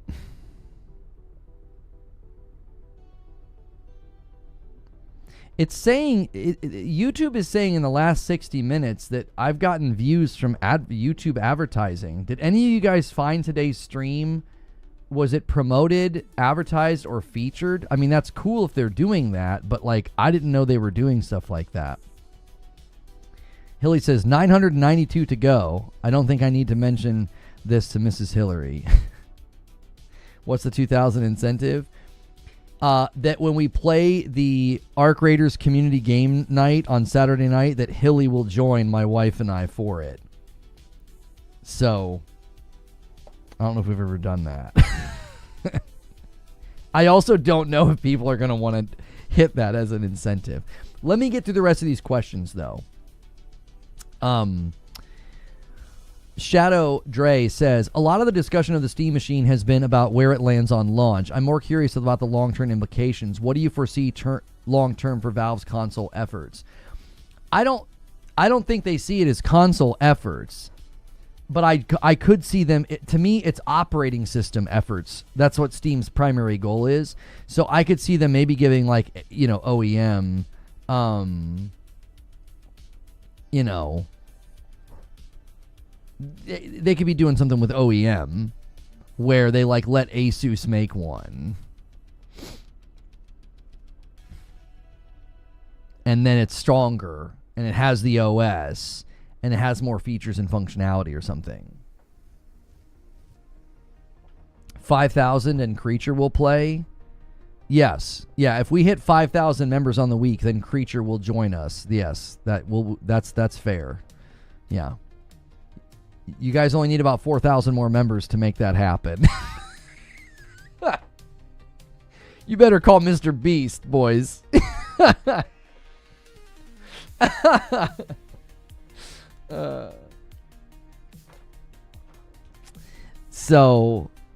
But yeah, I could see them having operating system goals with this, and they're sort of saying, hey, I've got an idea. Like, let's let Asus build a stronger Steam machine. We put the OS on it, you know, and then we, you know, we're selling to people that want that in the particular market. The thing you got to remember is like, it's one of the things that's kind of delicate about this is if you're going to Asus and you're like, hey, can you build us a stronger Steam machine? Who's the target audience for that? Like, think about the PC gamer that wants a stronger machine. Eventually there's a tipping point where they're not going to want to do a pre-built and they're going to want to build it themselves. Or now you're competing in an ocean of pre-builds. So what's your hook? Do you see what I'm saying? Like, I just think that starts to become kind of a dilemma of like, well, who's your target audience? If you go to Asus and say, hey, OEM, you make us a stronger Steam machine to bring to the market. Also, let's not forget that Asus is going to want to make money on each of those. Asus isn't going to want to be selling some Steam machine at a loss. Does that make sense? Like, they're not going to be like, oh yeah, that's totally fine. We'll sell it for like a low amount or something. So I would say that they don't have aspirations to be big in the console space. I think they would like to have their OS start to compete and to be in more places, and this is sort of the beginning of that. I wouldn't put it that way. I would say Asus sells a lot of pre-builts.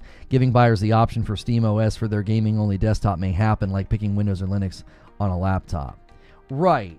But I don't see that being like this big, huge push from Steam to be like, oh yeah, we're out here competing with consoles. That would be more of like building into an existing vertical. Like there's already pre-builts going out. We would like to start to show up on those as an option.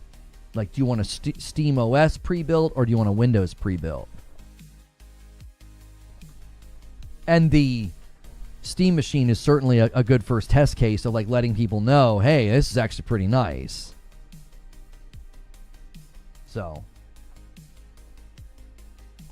Wire Rope says, did you play Red Dead Redemption during your Destiny years? When I was a Destiny 2 streamer, there's a bunch of clips in various places of Hillbilly Jack playing Red Dead Redemption. I don't know if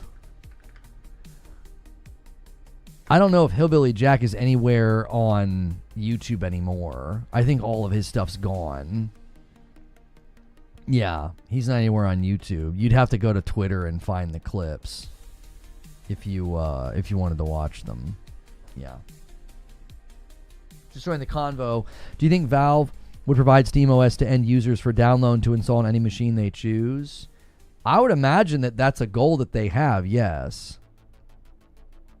That was hours ago. I was trying to make fun of the people who asked 8 times about you playing Red Dead. Oh, yeah, comedic timing's tough with Q&A, Rope.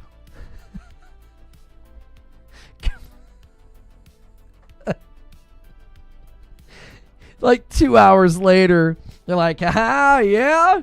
That's pretty funny, huh? I'm like, yeah, I mean, it would have been. It would have been funny at the time. Didn't Linus say they did in his video? I mean, I'm assuming that one of their goals is distribution of SteamOS. So yeah, they want more people using it. I think that's a fair prediction. Christopher Burnett says, why would Rockstar keep updating and re-releasing both Red Dead games when they should be remastering GTA 4 for modern consoles and GTA 4 has been locked on PS3 for 18 years? Makes no sense. I couldn't speak to this, man. I couldn't speak to it. You'd have to ask them, because I'm not really sure. We got a question from JC here, hot off the presses. Just curious, did you beat either Red Dead games or both? See, there you go. There's some comedic timing for you boys. Steam's biggest issue with their OS is the anti-cheat and the lack of NVIDIA drivers. If they can fix those, it'll be a huge problem for Microsoft, for Microsoft, because they do not charge for their OS. You can download SteamOS right now, Paul says. Yeah, you can. I would imagine they would like that to continue. Yeah. Louis Love says, how possible is the GTA 6 delay could have anything to do with making the Steam machine compatible at launch? I think the odds of these things being related is extremely low. if you've looked at the power of that device, I don't. And number one, it's also a PC, and we know that GTA is not launching on PC at launch. I think it's going to come to PC quicker than usual, but a $5 super chat from Mike on a Mike. If we hit 2,000 gifted, you got to show the Swordman 7 trailer that you've been sitting on. Yeah. Well, I tell you what we could do. You guys hit the 2,000. We will rush some Swordman merch. We'll get it. We'll make it a priority. You'll get Hilly in Arc Raiders community game night with me and Madam, and we'll rush some Swordman merch. We'll need some help to get that done. Jack Garland with a $5 super chat. Saddest part. I've been half listening to this stream all day, and I still don't know if Lono has played either of the Red Dead games. I played a bunch of the first, beat it, played the zombie DLC, loved it. I played a silly amount of Red Dead Redemption 2, and that was when I was a Destiny streamer, though. So, as a Destiny streamer, I was not able to stick with it because Destiny would have new content come out and I would have to just like stop playing that.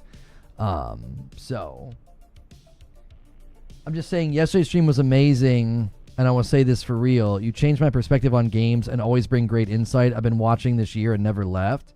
And that's very kind. Thank you, man. I like when people, pay like a genuine compliment like that, I appreciate that. TrueView Radio, you have to put an exclamation point in front of the question, not a slash. Yeah. Confession, I haven't for real, like either of them. That's fine. I blame YouTube. It buffered when I asked. But did you play Red Dead? I'm not answering anymore. Shut the frick up about Red Dead. I've answered you. So you didn't finish Red Dead 2? That kind of sucks. Yeah, I didn't. I'm telling you, being a Destiny streamer, there's good and bad. Like when you cover one game, the content funnel is much easier. Viewership and support is a lot more reliable. But you miss out on a lot, and you're dependent on that game. So obviously now it can be a little discouraging to be like, oh man, news is slow, viewership's down, ugh. But then that comes with benefits. Like there's a freedom that I can play other games, cover other games. I've completed more games this year probably than I ever have in previous years because I'm variety. I need to be out here playing these games. Could you play Red Dead 2 on here? I mean, I could certainly play it to show it off if and when they do an update. I believe they will do a 60 FPS update to it. But I'm not going to play that game to completion. It's too big of a game. I don't have time for that. I don't have time to go to a backlog Leviathan game. Like I've always wanted to play The Witcher 3. I don't have time for that right now. I can't go back and roll credits on The Witcher 3. On God, the Orbit streams during Tuesday resets were peak. Yeah, dude. I sometimes feel like we should get B-roll of Orbit and just go into that directory and just hang out. But it's probably not worth poking that bear. Never doubt your vibes or think bad about your streams. You have a lot of gamers daily. We're here locked in. Just saying, man, thanks for the hard work. That's all. We appreciate you. Beat Red Dead 2. Thank you very much, man. I appreciate it. I really do. I've been doing this 10 years, and even now when somebody says, dude, I really appreciate your content, it's helpful, it's informative, I really do appreciate that. To be fair, you were going to go back and do Zelda, but I didn't get very far in Tears of the Kingdom. So, I never actually got very far. So, with Red Dead, I got pretty far. I played that game a lot. I don't know how we can check that. I played it on my Xbox. I don't know if we can pull the numbers. I played it a lot. I'd probably have to boot up the Xbox and go to the game and track the hours. I think it says it there, doesn't it? So.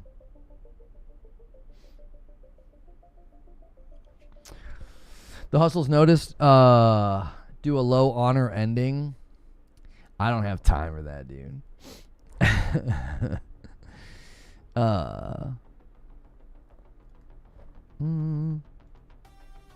Oops, I clicked on the wrong thing. Murphy says, is there a Game Awards date yet? Several of my friends have been asking me if it's been announced. Yes, we will cover the nominations on Monday. That will be fun. That's always fun. And then the actual Game Awards are December the 11th. Why don't you start from your previous save? Why don't you start from your previous save, you mother... I don't know. I'm probably... That means I'd have to play on my Xbox. I don't use my Xbox for anything now. Tiny fingers can still smack your face. Did you like that? I thought that was pretty funny. It was pretty funny. Yes, I saw your Lego Christmas tree, Talika. We've considered getting the Christmas tree many, many times. Instead, this year, we bought the Lego Santa Claus because I knew that my wife would really like it. My wife loves Santa Claus. Yeah. If he was real and a little younger, I'd be worried. I mean, that's how much she loves Santa Claus. Like, I'm lucky that he's not only fake, but very elderly. She really does love Santa Claus, though. We love Christmas in our home. We love it. We love to decorate. We do all the things. My house will smell like a bakery for like the next 60 days. It's phenomenal. He's not real. Oh, frick. A lot of you guys watch with your kids. If I just ruined Christmas, I am deeply sorry.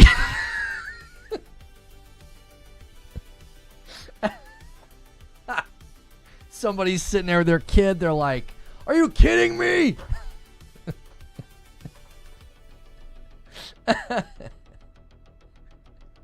I've watched this guy for 10 years, dude. I'm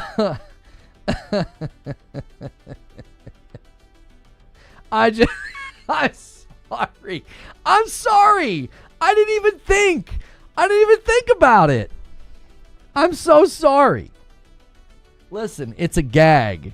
He's real. We all know that he's real. I'm talking about the ones at the mall. They're the ones that I'm making it worse. Yeah. Sorry. Yeah. Well, frick it. I've ruined Christmas. I'm so stupid.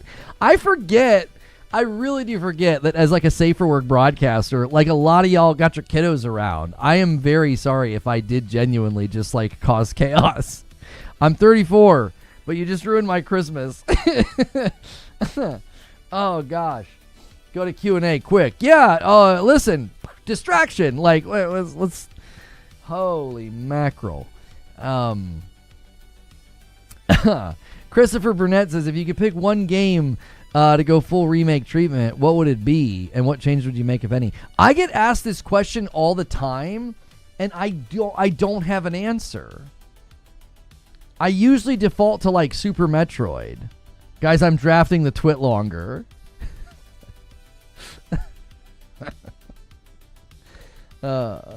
Bluey and Bingo are highly upset.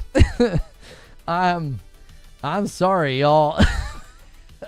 I genuinely do feel bad. I'm laughing through the embarrassment about it. I can't believe I just freaking did that.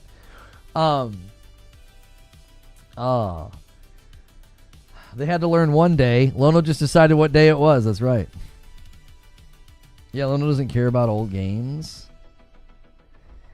I just don't have like this longing to be like, there's this game that I used to play. Oh, if they remade it. The only game that I can really ever think of is like Super Metroid. Like I want it to feel like as cool and as fluid as like Ori.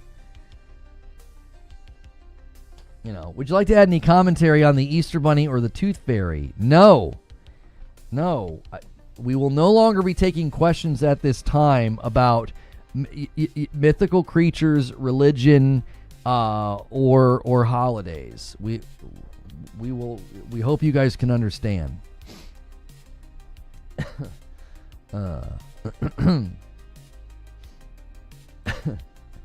Like, I thought I was being funny about how much my wife likes Santa Claus. Like, I never would have thought, you know. The only way to save this is to come back in a day or two and just basically be like, my wife left me for Santa Claus, and your kids be like, I knew it. I knew he was real.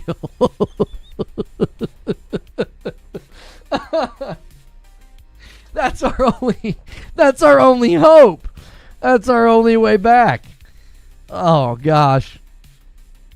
Yeah, well, all right. How many awards will Kirby Riders get this year? Kirby Air Riders, I don't know. And then TrueView Radio got their question through. How many live service games can the gaming community really support? They keep pushing them, but it feels like the market's super crowded. I mean, it is super crowded, but like the gaming community is pretty big. So like there's always room for people to start playing something that they probably thought they never would. I mean, I feel like there's probably a good number of people in the Arc Raiders player funnel. It wouldn't surprise me at all if there's a pretty good sized group of them in there that are like, yeah, I don't think I ever would have played this. Is this the first 1K member week? Oh no, we've done this before. We were on like a 7-week streak once doing this, man. This community's crazy. Right now the stretch goal is 2,000. And Hilly will join me tomorrow for the Arc Raiders community game night. I ordered a 4-pack of the Fruit Punch yesterday. Just got the UPS notice saying it'll be here tomorrow. It's never gotten here that fast before. Yeah, they're probably trying to move through the inventory because of this bill that they're trying to pass. Broken Earth with a $5 super chat. Remake Knights of the Old Republic 1 and 2. Gimme. Thank you so much for that super chat. And Murphy says, are you going to buy the Steam machine? They say it's built to play most modern games at 4K 60. Well, I mean, you got to be careful with this one. Ain't no way we're hitting 2,000. Hilly is the one that set the goal. So you would probably need you would need Pork Pie to show up along with everybody in the history of big gifting. It would be like Avengers Assemble. You would need Pork Pie, MASH, Pathalon Phoenix, Flyers. You'd need everybody to show up at once and say Avengers Assemble. There's just, yeah. Now the 4K 60 thing on this Steam machine. Let's go back to the question here.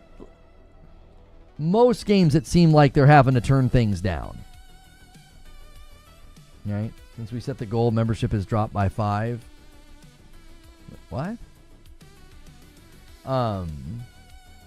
Oh, you're saying we've got 5 to the good. Okay. Whoever negotiated the goal of 2,000 instead of 1,250 needs to be fired.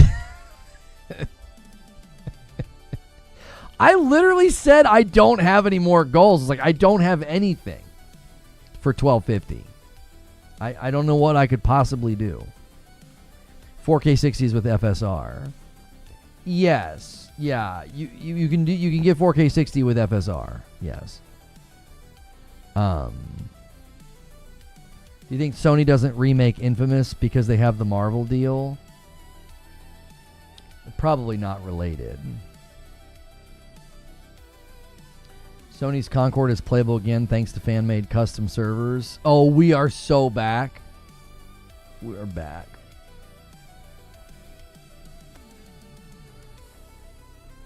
$12.50. Hilly says $12.50 free kits only. Oh, if you guys hit $12.50, we're only allowed to use free kits tonight when Madam and I play, or when we play on Saturday. That's not bad. A swimming pool stream.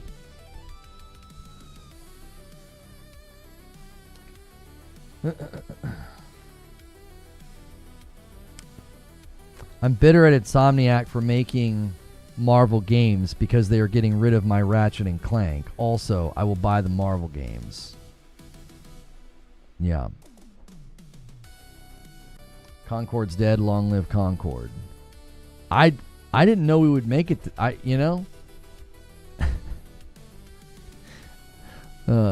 used to pray for times like these, when games that 20 people were interested in get brought back.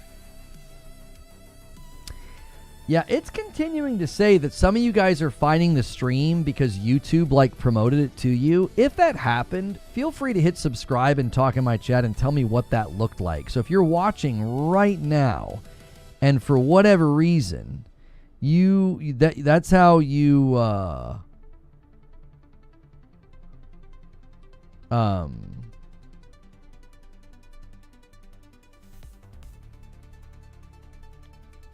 hang on, I'm reading a text from my family.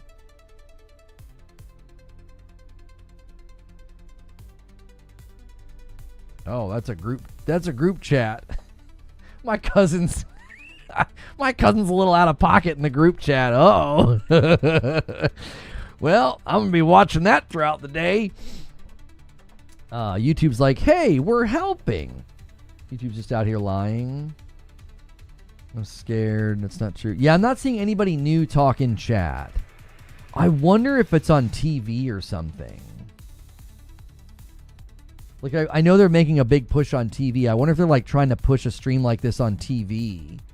If people are watching TV, are they not able to talk? A lot of people probably watch YouTube on their television. They're not logged in. You're being recommended for anti-Christmas folks now. Yes. Yes, that's right. Listen, to all you God haters out there, all right? Christmas is here to stay, okay? You think they're going to subscribe to you now that you ruined Christmas? Oh, my gosh.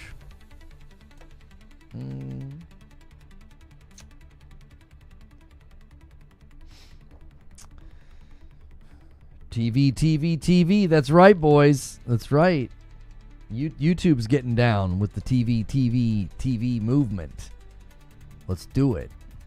Let's do it.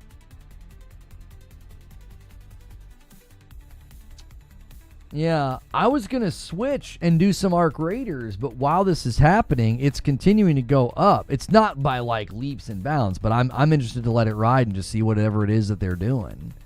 I'm kind of curious what it is they're pushing right now.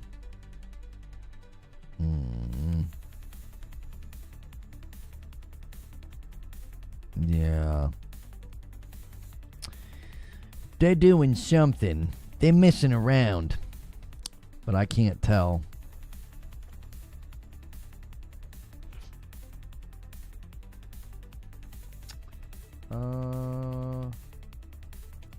Can't watch your Monday Night Football. What happened with that? If you watch on TV, it usually tries to get you to link your phone. Right. A lot of people just don't do that, though. Cousin found the eggnog early? Or he's just ruining Santa in the family chat? No, there's just a get-together coming up. And he's just... I think he replied thinking he's only replying to his mom. And it's just... It's not bad. It's just he's just... It's it's just one of those times where you're sitting at dinner and somebody says something and you're like, oh... There might be a fight brewing right now. We're about to see a fight, and everybody just kind of sits there and waits. That's what we're doing right now. We're all just kind of sitting and waiting. And a 5 bomb of members comes in from D487. Thank you so much. If you guys think of something for $12.50, I'll do it. I really, really will. I just can't think of anything. I really can't. I don't have a, I'm out of ideas.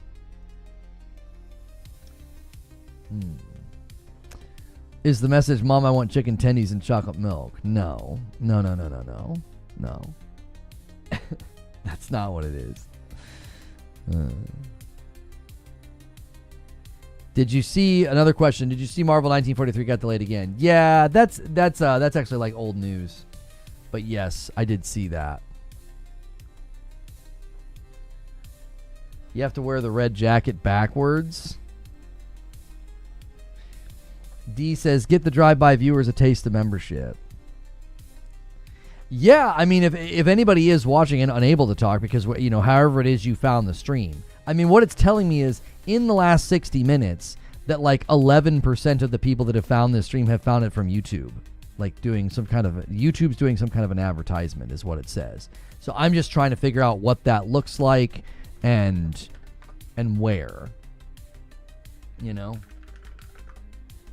Are we being featured somewhere? You know?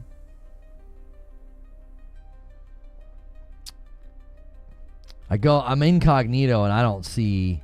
We're pretty far down. Like if you search gaming news, we're pretty far down in the results, like 20 something down.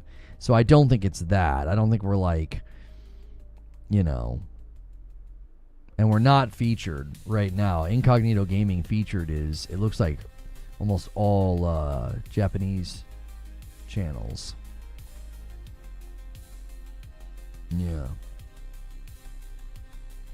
There's new people in here. Do I need to behave? Mm-hmm. At 12:50, Lono wears a top hat with the red jacket. I don't own a top hat, so that's going to be a tough one to do. Yeah. Yeah. Video Game Donkey's Arc Raiders video is trending. He's on his way to 1 million views. It was really funny if you guys haven't watched Donkey's Arc Raiders video. When he says, don't duck around with me, oh, it's so good. It's so good. Be a lot cooler if you did.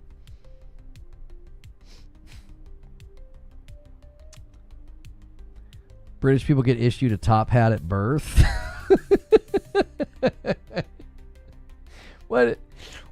What size? What, like, so if you were going to do that, if you were going to like institute a government, you know, like nationwide policy, and you're like, we want to issue a top hat to every gentleman that is born, you know, what size do you give them one that grows with them somehow, or like is this new technology, or do we say no, you size it for, you know, an average head size of an 18-year-old, and then they get a monocle at 13? That's right. It grows with them like an appendage. You grow into it. I'm just picturing, like, when you go to, like, the little baby farm in the hospital and you're, like, looking through the glass. And, like, there's all these little babies in there with top hats. Like, that just looks funny to me.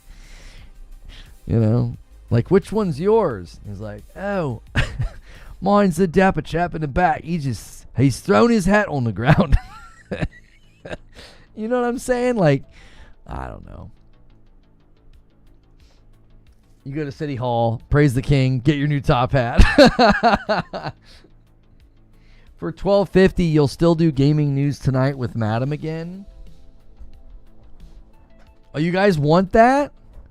I mean, we can do both. I was actually kind of curious if, and I, you know, YouTube's is a maniac, so not sure about the wisdom of this. But if we booted up and we did gaming news tonight for like an hour, and we were like on point, and we were going through the stories and getting her to react, and when we're done, and we like redirect to My Wife and I Plays Arc Raiders. So when you find these videos later, they're shorter and like the actual thing is happening. Because right now, if you come and watch later, like My Wife Plays Arc Raiders, it's like an hour and a half of not that. We're like sitting there talking. So like I was kind of thinking about that. I was like, But I just don't know, like, with the gaming news tonight thing as its own thing, like, for like an hour, I feel like the sub base would watch that over the weekend and enjoy that. Maybe more so than what we typically do is, again, we sit and we talk for 20 or 30 minutes, and then we do it. If we were more on point and, like, booted up and said, hey, Gaming news tonight, At some point, Lone on Madam should play Dispatch. That actually is the perfect type of game for a Madam stream. Like, we loved games like The Quarry for that reason. Like the decision-making, kind of story games like that. Gaming news tonight's amazing content, in my opinion.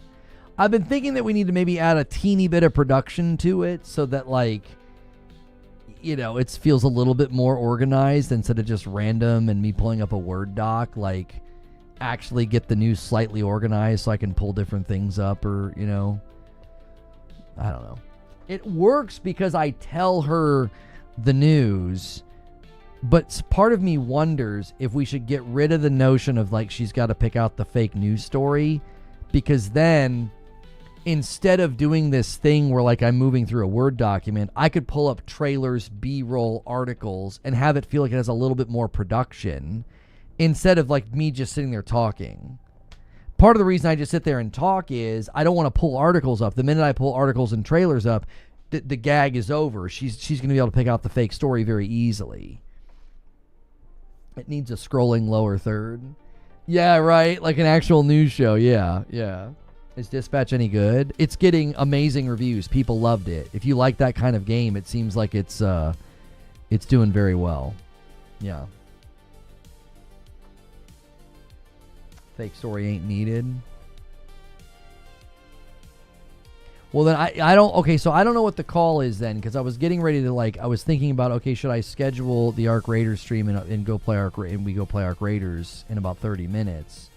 Or do we just ride this stream and conversation and just chill until we feel like we've kind of come to the end? I was kind of holding off. Yeah, because that YouTube advertising number just keeps going up. I don't want to bail on something if they're doing something to this video for whatever reason. If this year wasn't bonkers, it'd be in Game of the Year. I like the fake story bit. If we're going to do the fake story bit, then we're going to need somebody to actually use. If you make up a fake story, you're going to have to give me a way of showing it like it's a story. Use AI or something and implant the story into a layout so it looks like I'm on Insider Gaming or something.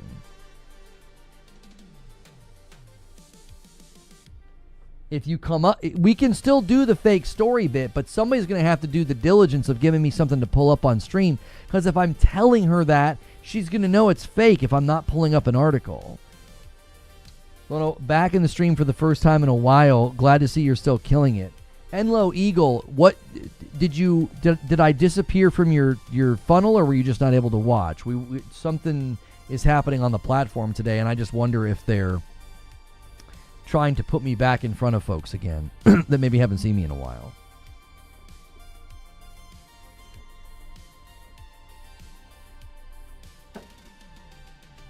Like a screenshot of a briefing, a press briefing. Do you like Steam Machine stronger than PS5 because she won't know? Maybe that's the trick. Instead of coming up with a completely fake news story, maybe I go through a real news story and I tell her which one did I modify and lie about. So, if I go through the Steam Machine story, I could say, there are people saying this thing is going to be twice as powerful as the PlayStation 5, and it's going to blow it out of the water. There's tech analysis that's saying that. There's tech experts. Maybe I mess with one of the stories, and so then she's seeing articles and B-roll for everything, and then one of them I tweak and adjust and make a lie up about. I have a Chrome extension tool that lets me make anything seem like it's written in the New York Times. I'll look into that. That'd be funny. Just use hard... Yeah, we could just do hard drive. Sakurai adds Waluigi to Kirby Air Riders. The best fake news stories have some truth in them. This is true. Great to see you back on the Purple platform. How long have you been back on Twitch? I've been back on Twitch since April. but somebody told me to start putting Destiny in my titles because it might put me in front of people that watched me during the Destiny era. And you certainly did. You've been following me since 2017. Good Lord. That's a long time. Just gather up news from and have them send fake stories, and you pick the most believable ones and throw them in with the real ones. Right, but it needs to look legitimate. If I'm pulling up Insider Gaming and GameStop, IGN, and videos and stuff, and then one random story I don't have any documents for, she's going to know that's the fake story. So if you guys are just tuning in, we're talking about a segment that we do on Friday nights called Gaming News Tonight, where my wife reacts to gaming news. And we've been trying to always slip in a fake story to trick her. And we're just thinking of how we should do that. Where in Britain are you from? The north side. I'm not. I don't know why you're asking me that. I'm not from. I'm clearly not British. Yeah, Sheffield. I'm from Sheffield. Yeah, there you go. Sorry. Yeah, Ireland.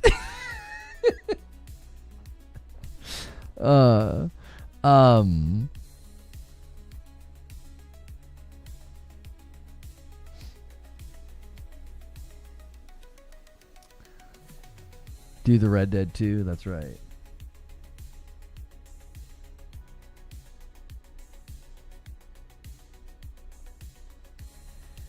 Show her a casual video breakdown without truth with the 4K 60 and see if she sees it's not close to a PS5. No, you don't need to trick her like that. Yeah, you don't need to trick her like that. You don't have to be that elaborate.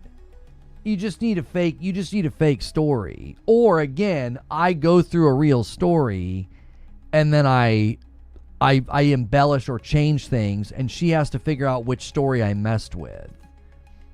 No, I'm not Ugandan. Yeah, I know that's easy to confuse.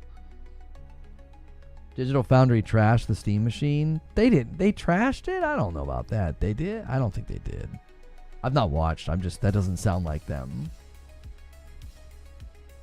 Start working in tweet type stories, and then someone can easily fake a tweet more than an article. Use parody Twitter news. Yeah, something parody where she wouldn't be able to know. Maybe show her old school RuneScape. A proper British game. I'm not sure what this is, but like, I feel like you're in here. Is it a gag? Is it like a live stream fail gag or something? Like, I'm not sure what the British thing is, like what you're trying to do.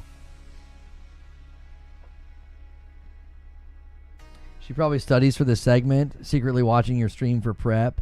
Oh no, my wife doesn't watch my content. She's way too busy for that. And she has no interest in what we're talking about.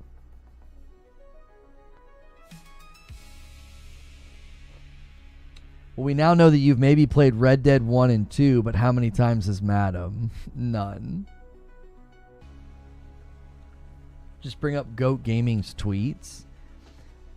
That's the thing. The problem is we've got to have something that's a little bit more concrete to do every time. Like, you can't pull up Goat Gaming every week. She's going to catch on. She's going to catch on. I did a question in Q&A. Yeah, it didn't get through, Hilly. What did you ask? Where is it?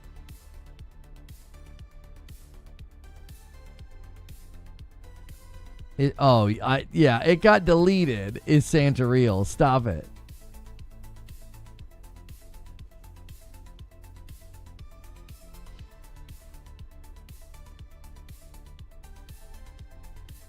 She's a good sport. Maybe she'll,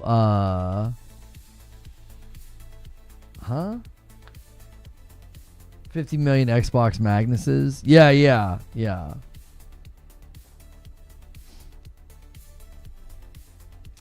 Can't wait to do it like, wait, don't tell me. Does the fake news stories. I don't know what that is. I can't Can't you just do it like wait, don't tell me does the fake news stories? I don't know what that is. She watches, she supports you 100%. She likes the video when you sleep. No, dude. I'm telling you, she's too busy. She's too busy. She's homeschooling 2 kids, and they're busy right. Oh, now we got 11.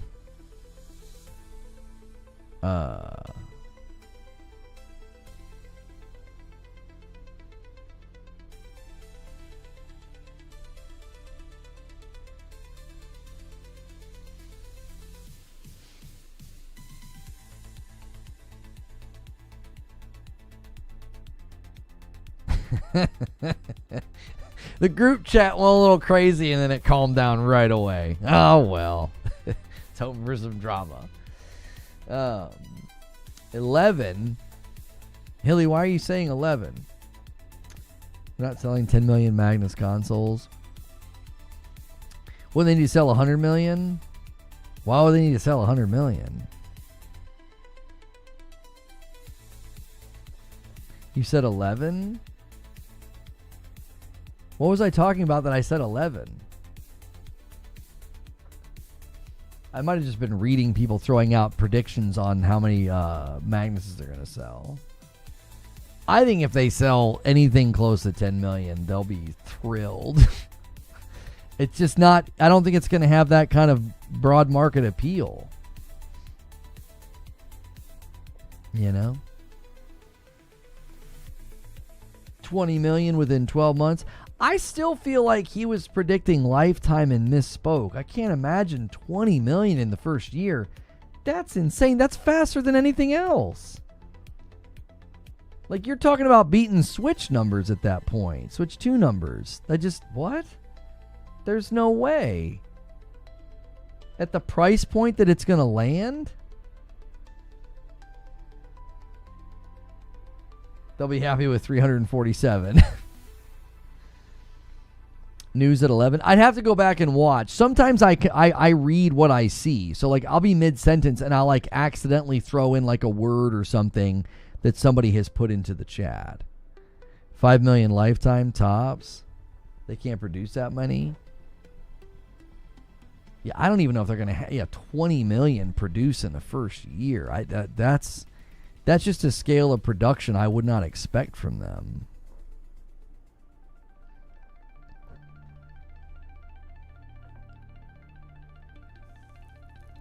20 of them, not million. Another flop? No, I don't think it's going to flop. Okay, so this is what's happening with both the Steam Machine and the Magnus. I think people are talking in extremes in both directions. They either say it's terrible, dumb, flop, nobody's going to buy it, it's trash. Or they talk like it's going to Godzilla stomp the whole dadgum market. Neither of these machines are in either of those extremes. I just don't think so. I think they're going to sell reasonably well to their target audience. And I don't think the target audience is that big for each. I think the Steam Machine's target audience is significantly bigger than the Magnus, but also not the exact same. And I think the Magnus's target audience is just not very big. I just don't think so. So it's not like, again, I don't think I don't think that's like a hot take or an insulting take. I just think that that's very tepid to be like, I don't think these devices have an enormous target market. I think the Magnus is the smallest of the two. And I think the Steam Machine, again, it's a very, very particular, group that's going to be like, I want that right now. Flop is based on the maker's expectations. Sure, if these devices don't do what they want them to do, then that again, flop would be determined by them. Like, you could look at the numbers for the Steam Machine in like the first 12 months or something, and you could be like, oh wow, that's a lot. But Valve could be like, no, that fell short of what we wanted to see. And again, that could be determined by any number of things. That could be determined by the budget. It could be determined by forecasts, or maybe there's a phase 2 and they're like, we need this level of, proof of concept within the market if we're going to do, phase 2. So, I mean, if the Magnus doesn't sell all that well. I don't think that's super disruptive to Xbox's or Microsoft's plans either, because I don't think they have like these high level hardware expectations. I was just saying flop when compared to PS5. It would be a success if we compare it to the Xbox Series X sales. But if you compare, just the Series X? I mean, because, again, I don't think the Magnus is going to sell as many units as the Series S and the X. Series S and the X are around 30 million. I don't think they're going to sell 30 million Magnuses. The price point alone is going to make that difficult. Not only that, confidence in the brand is low. Confidence in their hardware is low after this gen. Like, look at what they're doing with their games. Look at what they did, with their hardware. I don't know, man. I feel like the Magnus is not going to rival previous console generations from Xbox. You don't even need to compare the Magnus to the PlayStation or the Steam machine. Just compare the Magnus to previous gens of Xbox. I don't think it's in that category of demand. Jez said on November the 2nd, I've seen a lot going around. By the way, or FYI, the next Xbox isn't codenamed Magnus. I don't think they're wrong, just that Magnus ain't the Microsoft codename for it. Must be AMD's. Can't share code names, I know, because these days Microsoft uses a plurality of code names early on to narrow down potential leaks. Keenan was the Xbox Ally X project towards the end. Omni and Horseman were the separate devices, but yeah, Magnus, if it's real, must be an AMD thing. It's not codename Magnus. We already know that. I think people just been using Magnus because that was what was first revealed when like Moore's Law is dead and others were talking about it. I think everybody was just calling it that. If that's changed, Magnus is AMD's codename. Magnus and Orion are based off of AMD's new architecture. They are internal to AMD, and they're based off Transformers. Okay. So what Jez is saying is probably correct then, that this is an AMD code name. Which, it still exists, obviously, but they might be calling it something different at Xbox.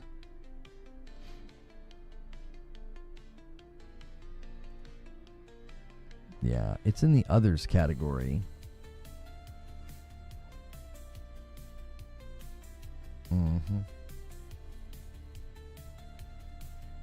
Super strange.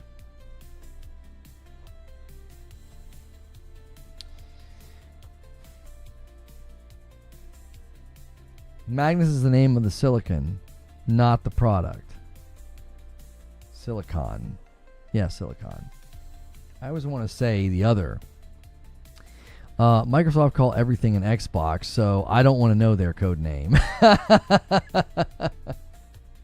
They're like, boss, we can't change all the code names to Xbox. You're going to confuse everybody. And he's like, listen, everything is an Xbox now, boys. Even our code names.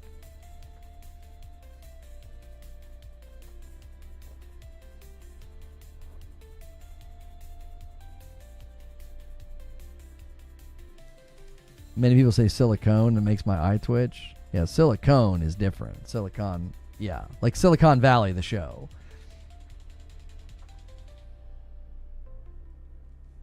I've been 100% using Magnus to describe the Xbox product. I think here's the thing. It doesn't matter if it's officially called Magnus or not by Xbox. When we say Magnus, we all know what we're talking about. Like, that's the purpose of things like that.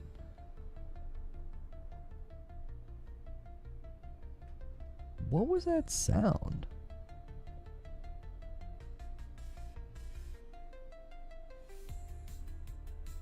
I was like, no, I guess not. The neighbor kid came to the door and then he left. So I was like, is he outside throwing stuff at the house? Like thinking the kids are in here? Let's see. What should we do? It's almost 2:00. Should we schedule and go to a stream about Arc Raiders' new map and check it out. I got to pull the PlayStation in here if we're going to do that. And just goof around in Arc Raiders for a while. I guess we could do that. I think we're kind of done with there's not much. I was just checking the feeds a little bit ago. I don't think anything significant has happened within gaming news. Well, this is new information. We have been hearing that like PlayStation is in talks to bring the MMO to PlayStation. Zubitech is saying Horizon Steel Frontiers is not developed nor published by PlayStation, Sony Interactive Entertainment. So they just 100% just licensed out the IP, and they're not even publishing it. You guys are saying Arc Raiders? All right. Let me schedule it. It's a good thumbnail. Oh, I think I already have it saved from yesterday.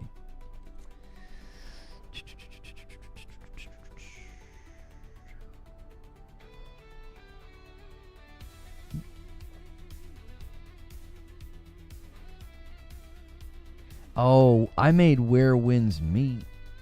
Okay. What are people looking for? Is it?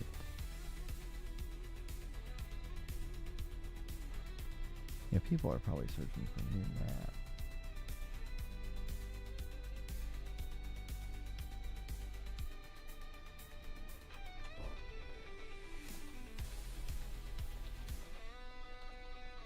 Okay.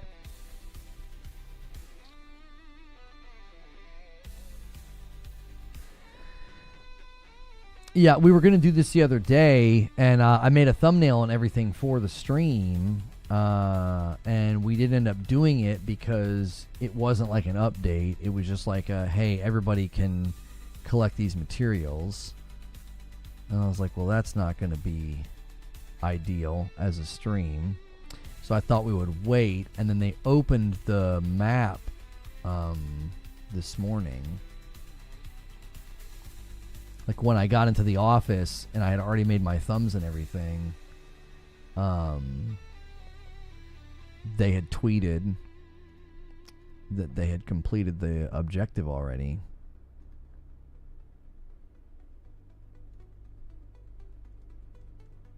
Okay.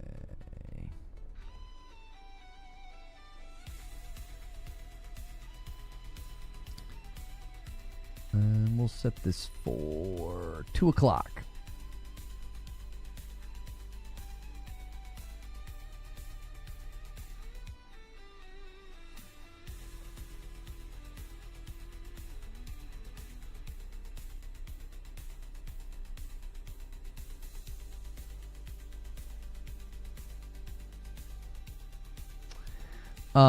His kid's trying to low-key romance your daughter. No, he was only throwing stuff at the window when they had like there was snow. We had some snow, and they were like, him and my son were doing it. They thought it was hilarious to throw snowballs at the glass. Okay. Redirect. All right, we'll do some of the new Arc Raider stuff in about 13 minutes. I'll have to bring my PlayStation in here. And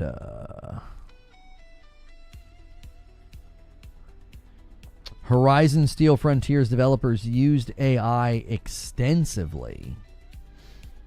They were eager to use AI in development. Why is it not? Yeah, these websites aren't formatting for 50/50 anymore. Like when you go 50/50 on the monitor, it like doesn't format the text properly. A lot of these news outlets now, Eurogamer used to be the only one. Now Insider Gaming's isn't working either.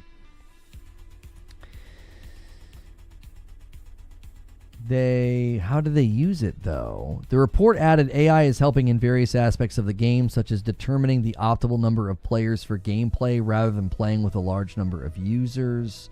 AI is being substantially implemented in actual development, and they will reveal the technologies that are being used one by one at a later date. That's not that surprising. live service games are going to be one of the games that try to leverage AI the most, I think. I think live service games are going to be the ones that want to do it the most, because if you can create quests, worlds, NPCs, dialogue, like, could have a big impact. I'm not saying it'll be good either. I'm just saying I wouldn't be surprised if that's exactly where a lot of live service games start leaning.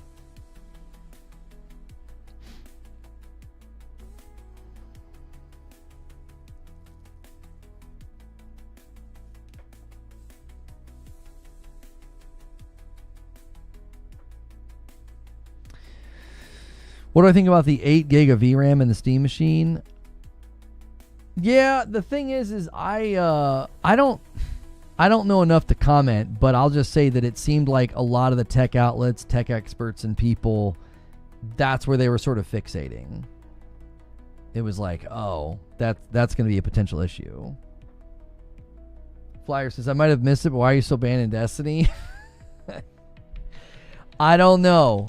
They did it in early 2021. It's in the title as a bit of a gag. Like, we've always kind of laughed about it. Like, if I go to my account, like, it's like 500,000 something odd days or something crazy. It was something that they did, as a form of retaliation back in like 2021. And they never told me why. I just randomly was. And, yeah. That was when we pivoted to variety gaming coverage. That was in February of 2021, and by September we had to move channels as well.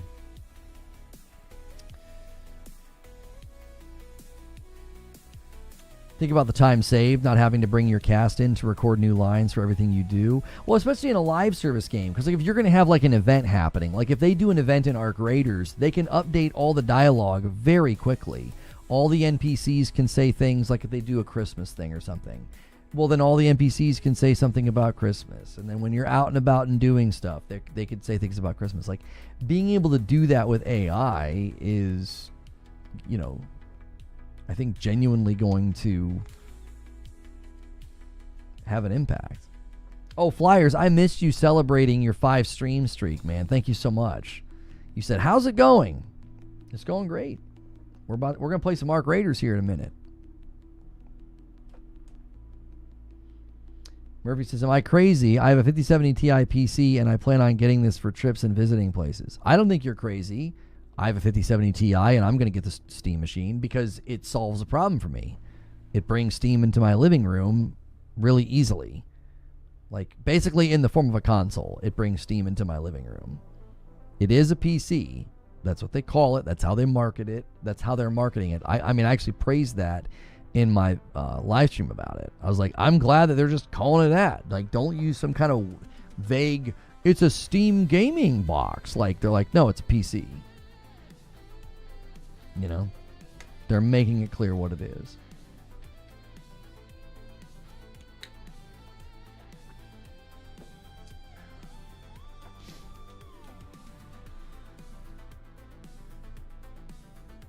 All right, 8 minutes. We're going to do that. So you guys have a little bit of time.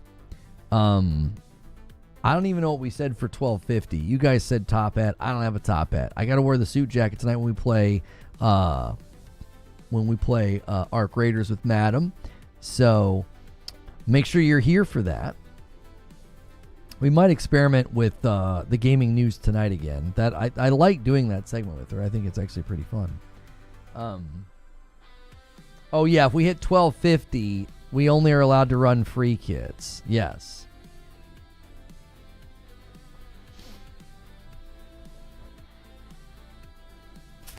We'll only be allowed to run free kits.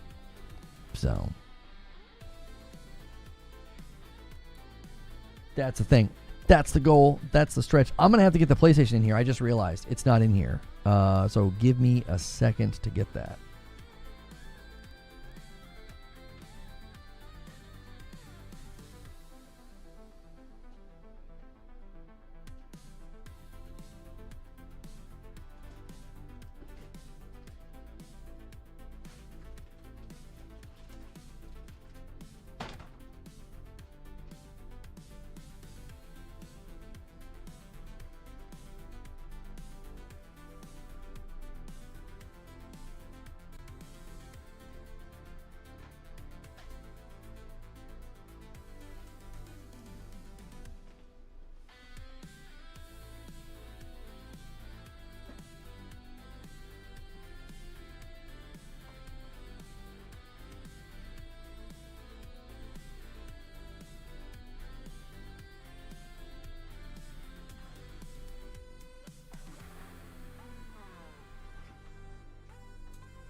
think I've got a controller in here. Oh, yeah, I do. I had to put stickers on the bottoms of some of my controllers because I couldn't keep track of which controllers were paired with which. It was really annoying, and I kept turning on the wrong consoles.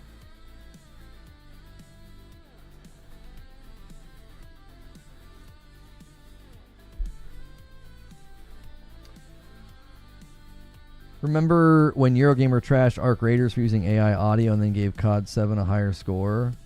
And it's full of AI slop. Oh, really? They scored Call of Duty higher?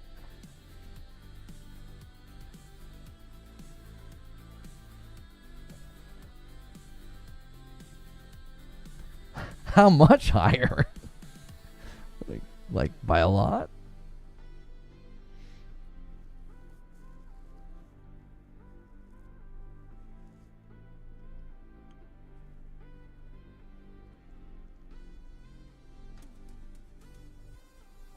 Yo, Wolf Saints, welcome back. 6 months on Twitch, bumping the line. Twitch, you did lose pretty handedly today, and there's still time to hit the goal of 1250. And Hilly says if we hit that, we're only allowed to use free kits tonight and tomorrow when we play.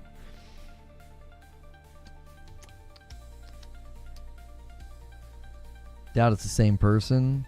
Oh, yeah, that's something I try to say that when these things come up. You got to remember that a lot of the times you have an outlet where you're like, oh, well, you guys scored this game low last time and this game high. It'll be two completely different people. All you see is that outlet gave us, an 8 to this one and like a 6 to another game. And you're like, that doesn't make any sense. If it's completely different people, then that's why that would be that way. That's why the thing with Eurogamer I thought was kind of, I think, a little reckless, because the person didn't just say, this is my opinion and this is really driving my criticism. They stated things that weren't true. That's the problem. I reject the different people as an excuse. I don't think it's an excuse. I think it's an understanding. It's just context to understand. That would be like getting really mad if you felt like who's Skill Up work with, he sometimes has him review something. If you got really mad at that guy but then took it out on Skill Up, that would be stupid. You'd be like, wait, it's two different people. If there was like a, there's these YouTube channels where there's two guys on the channel, and if one reviewed something way differently than another, you would never be like, man, they're inconsistent. You're like, it's two different people. So I don't think it's an excuse. I think it's an understanding. You wouldn't want these outlets to homogenize everything. So you're like, well, no, everybody needs to agree. So if Dave's giving it 3 stars, then we all have to agree to that. And then in the future, we got to review things in line with his score that he gave this one game. The outlet should vet these things and have an at least somewhat consistent stance on how to review things. Now, that I actually agree with. That doesn't mean that IGN's going to give one game a score because they thought this game was, an innovative platformer, and then the same type of game gets a lower score later from a completely different person. There's nothing the platform can do about that. This is a particular situation where I believe the person who wrote the article, it's, to me, it's a grievance. It's like, you shouldn't be writing something like that that's not accurate. But I don't think that means you turn around and tell Eurogamer, you guys are responsible for not letting somebody write something that's in disagreement with, another reviewer. In this case, Eurogamer should have stepped in and said, you're saying something that's not true. There's no factualness to what you're saying. You shouldn't type that. That's where I think Eurogamer would have stepped in this particular instance. So, it's 2 o'clock. I need a quick break, and then we're going to jump into some Arc Raiders. All right? Let me load up the game here. And then the audio capture device always gets messed up whenever we do this. And I have to go in and manually switch it.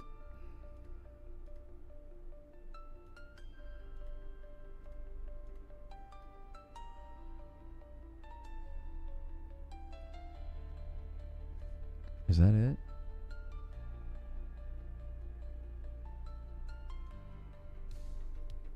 No. Nope, that's not it. That's my own microphone.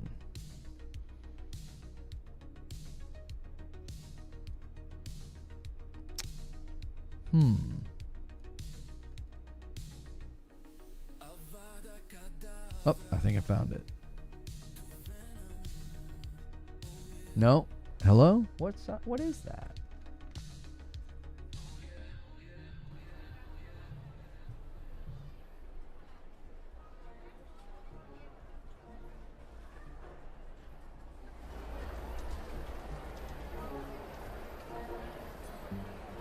Okay.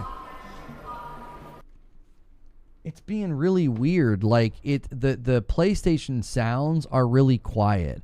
So usually what I do is I'll press the button on the PlayStation to see if the sound is synced. And it was like the PlayStation sound was so much quieter than everything else. Okay. There we go. So this is the details. I'll look at that when I start the new stream, because it's got like the information on how they beat the event. So, and then we'll have to switch streams when I get back.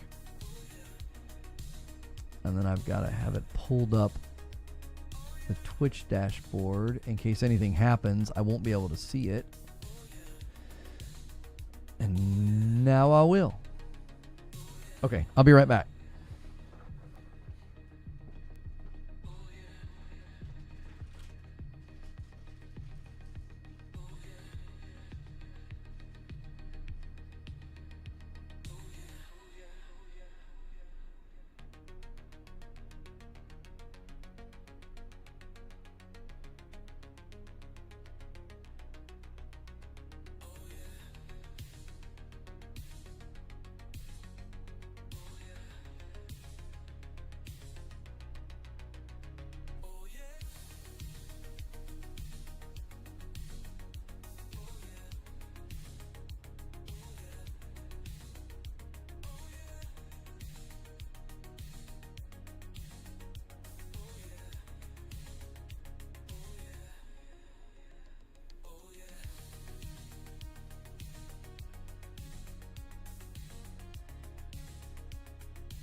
Okay. I bet Cher has a crush on the Steam Machine. I don't know about that. My chair has standards. Okay.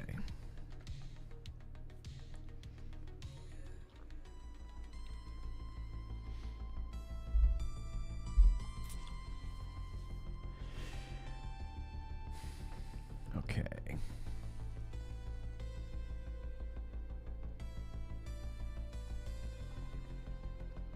Let me get you guys on YouTube a link.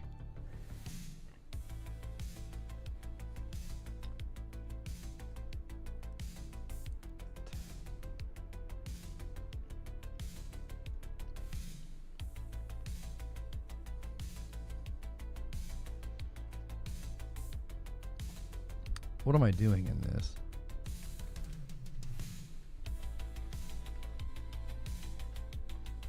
I'll just put Operation Friendship on Twitch. Okay.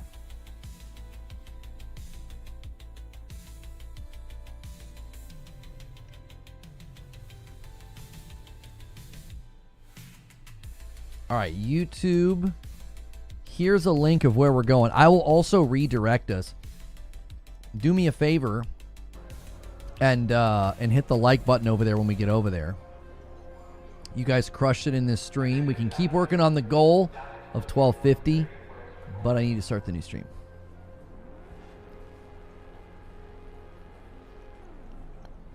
Thank you so much for checking out this video. This is something that we do pretty much on a weekly basis. I go into Arc Raiders and just try to play, have fun, be friendly. Operation Friendship's kind of the goal. We keep it chill, but there's new content with breaking new ground, and we're wanting to check that out. I'm wanting to check out the new map. If you like this content, if you like talk shows and like video game podcasts, be sure to hit subscribe on the channel so that way you don't miss out on the shows. I'm going to end the previous show and bring folks over with Redirect. We had a talk show this morning about all the stuff going on with Red Dead, Where Winds Meet, Horizon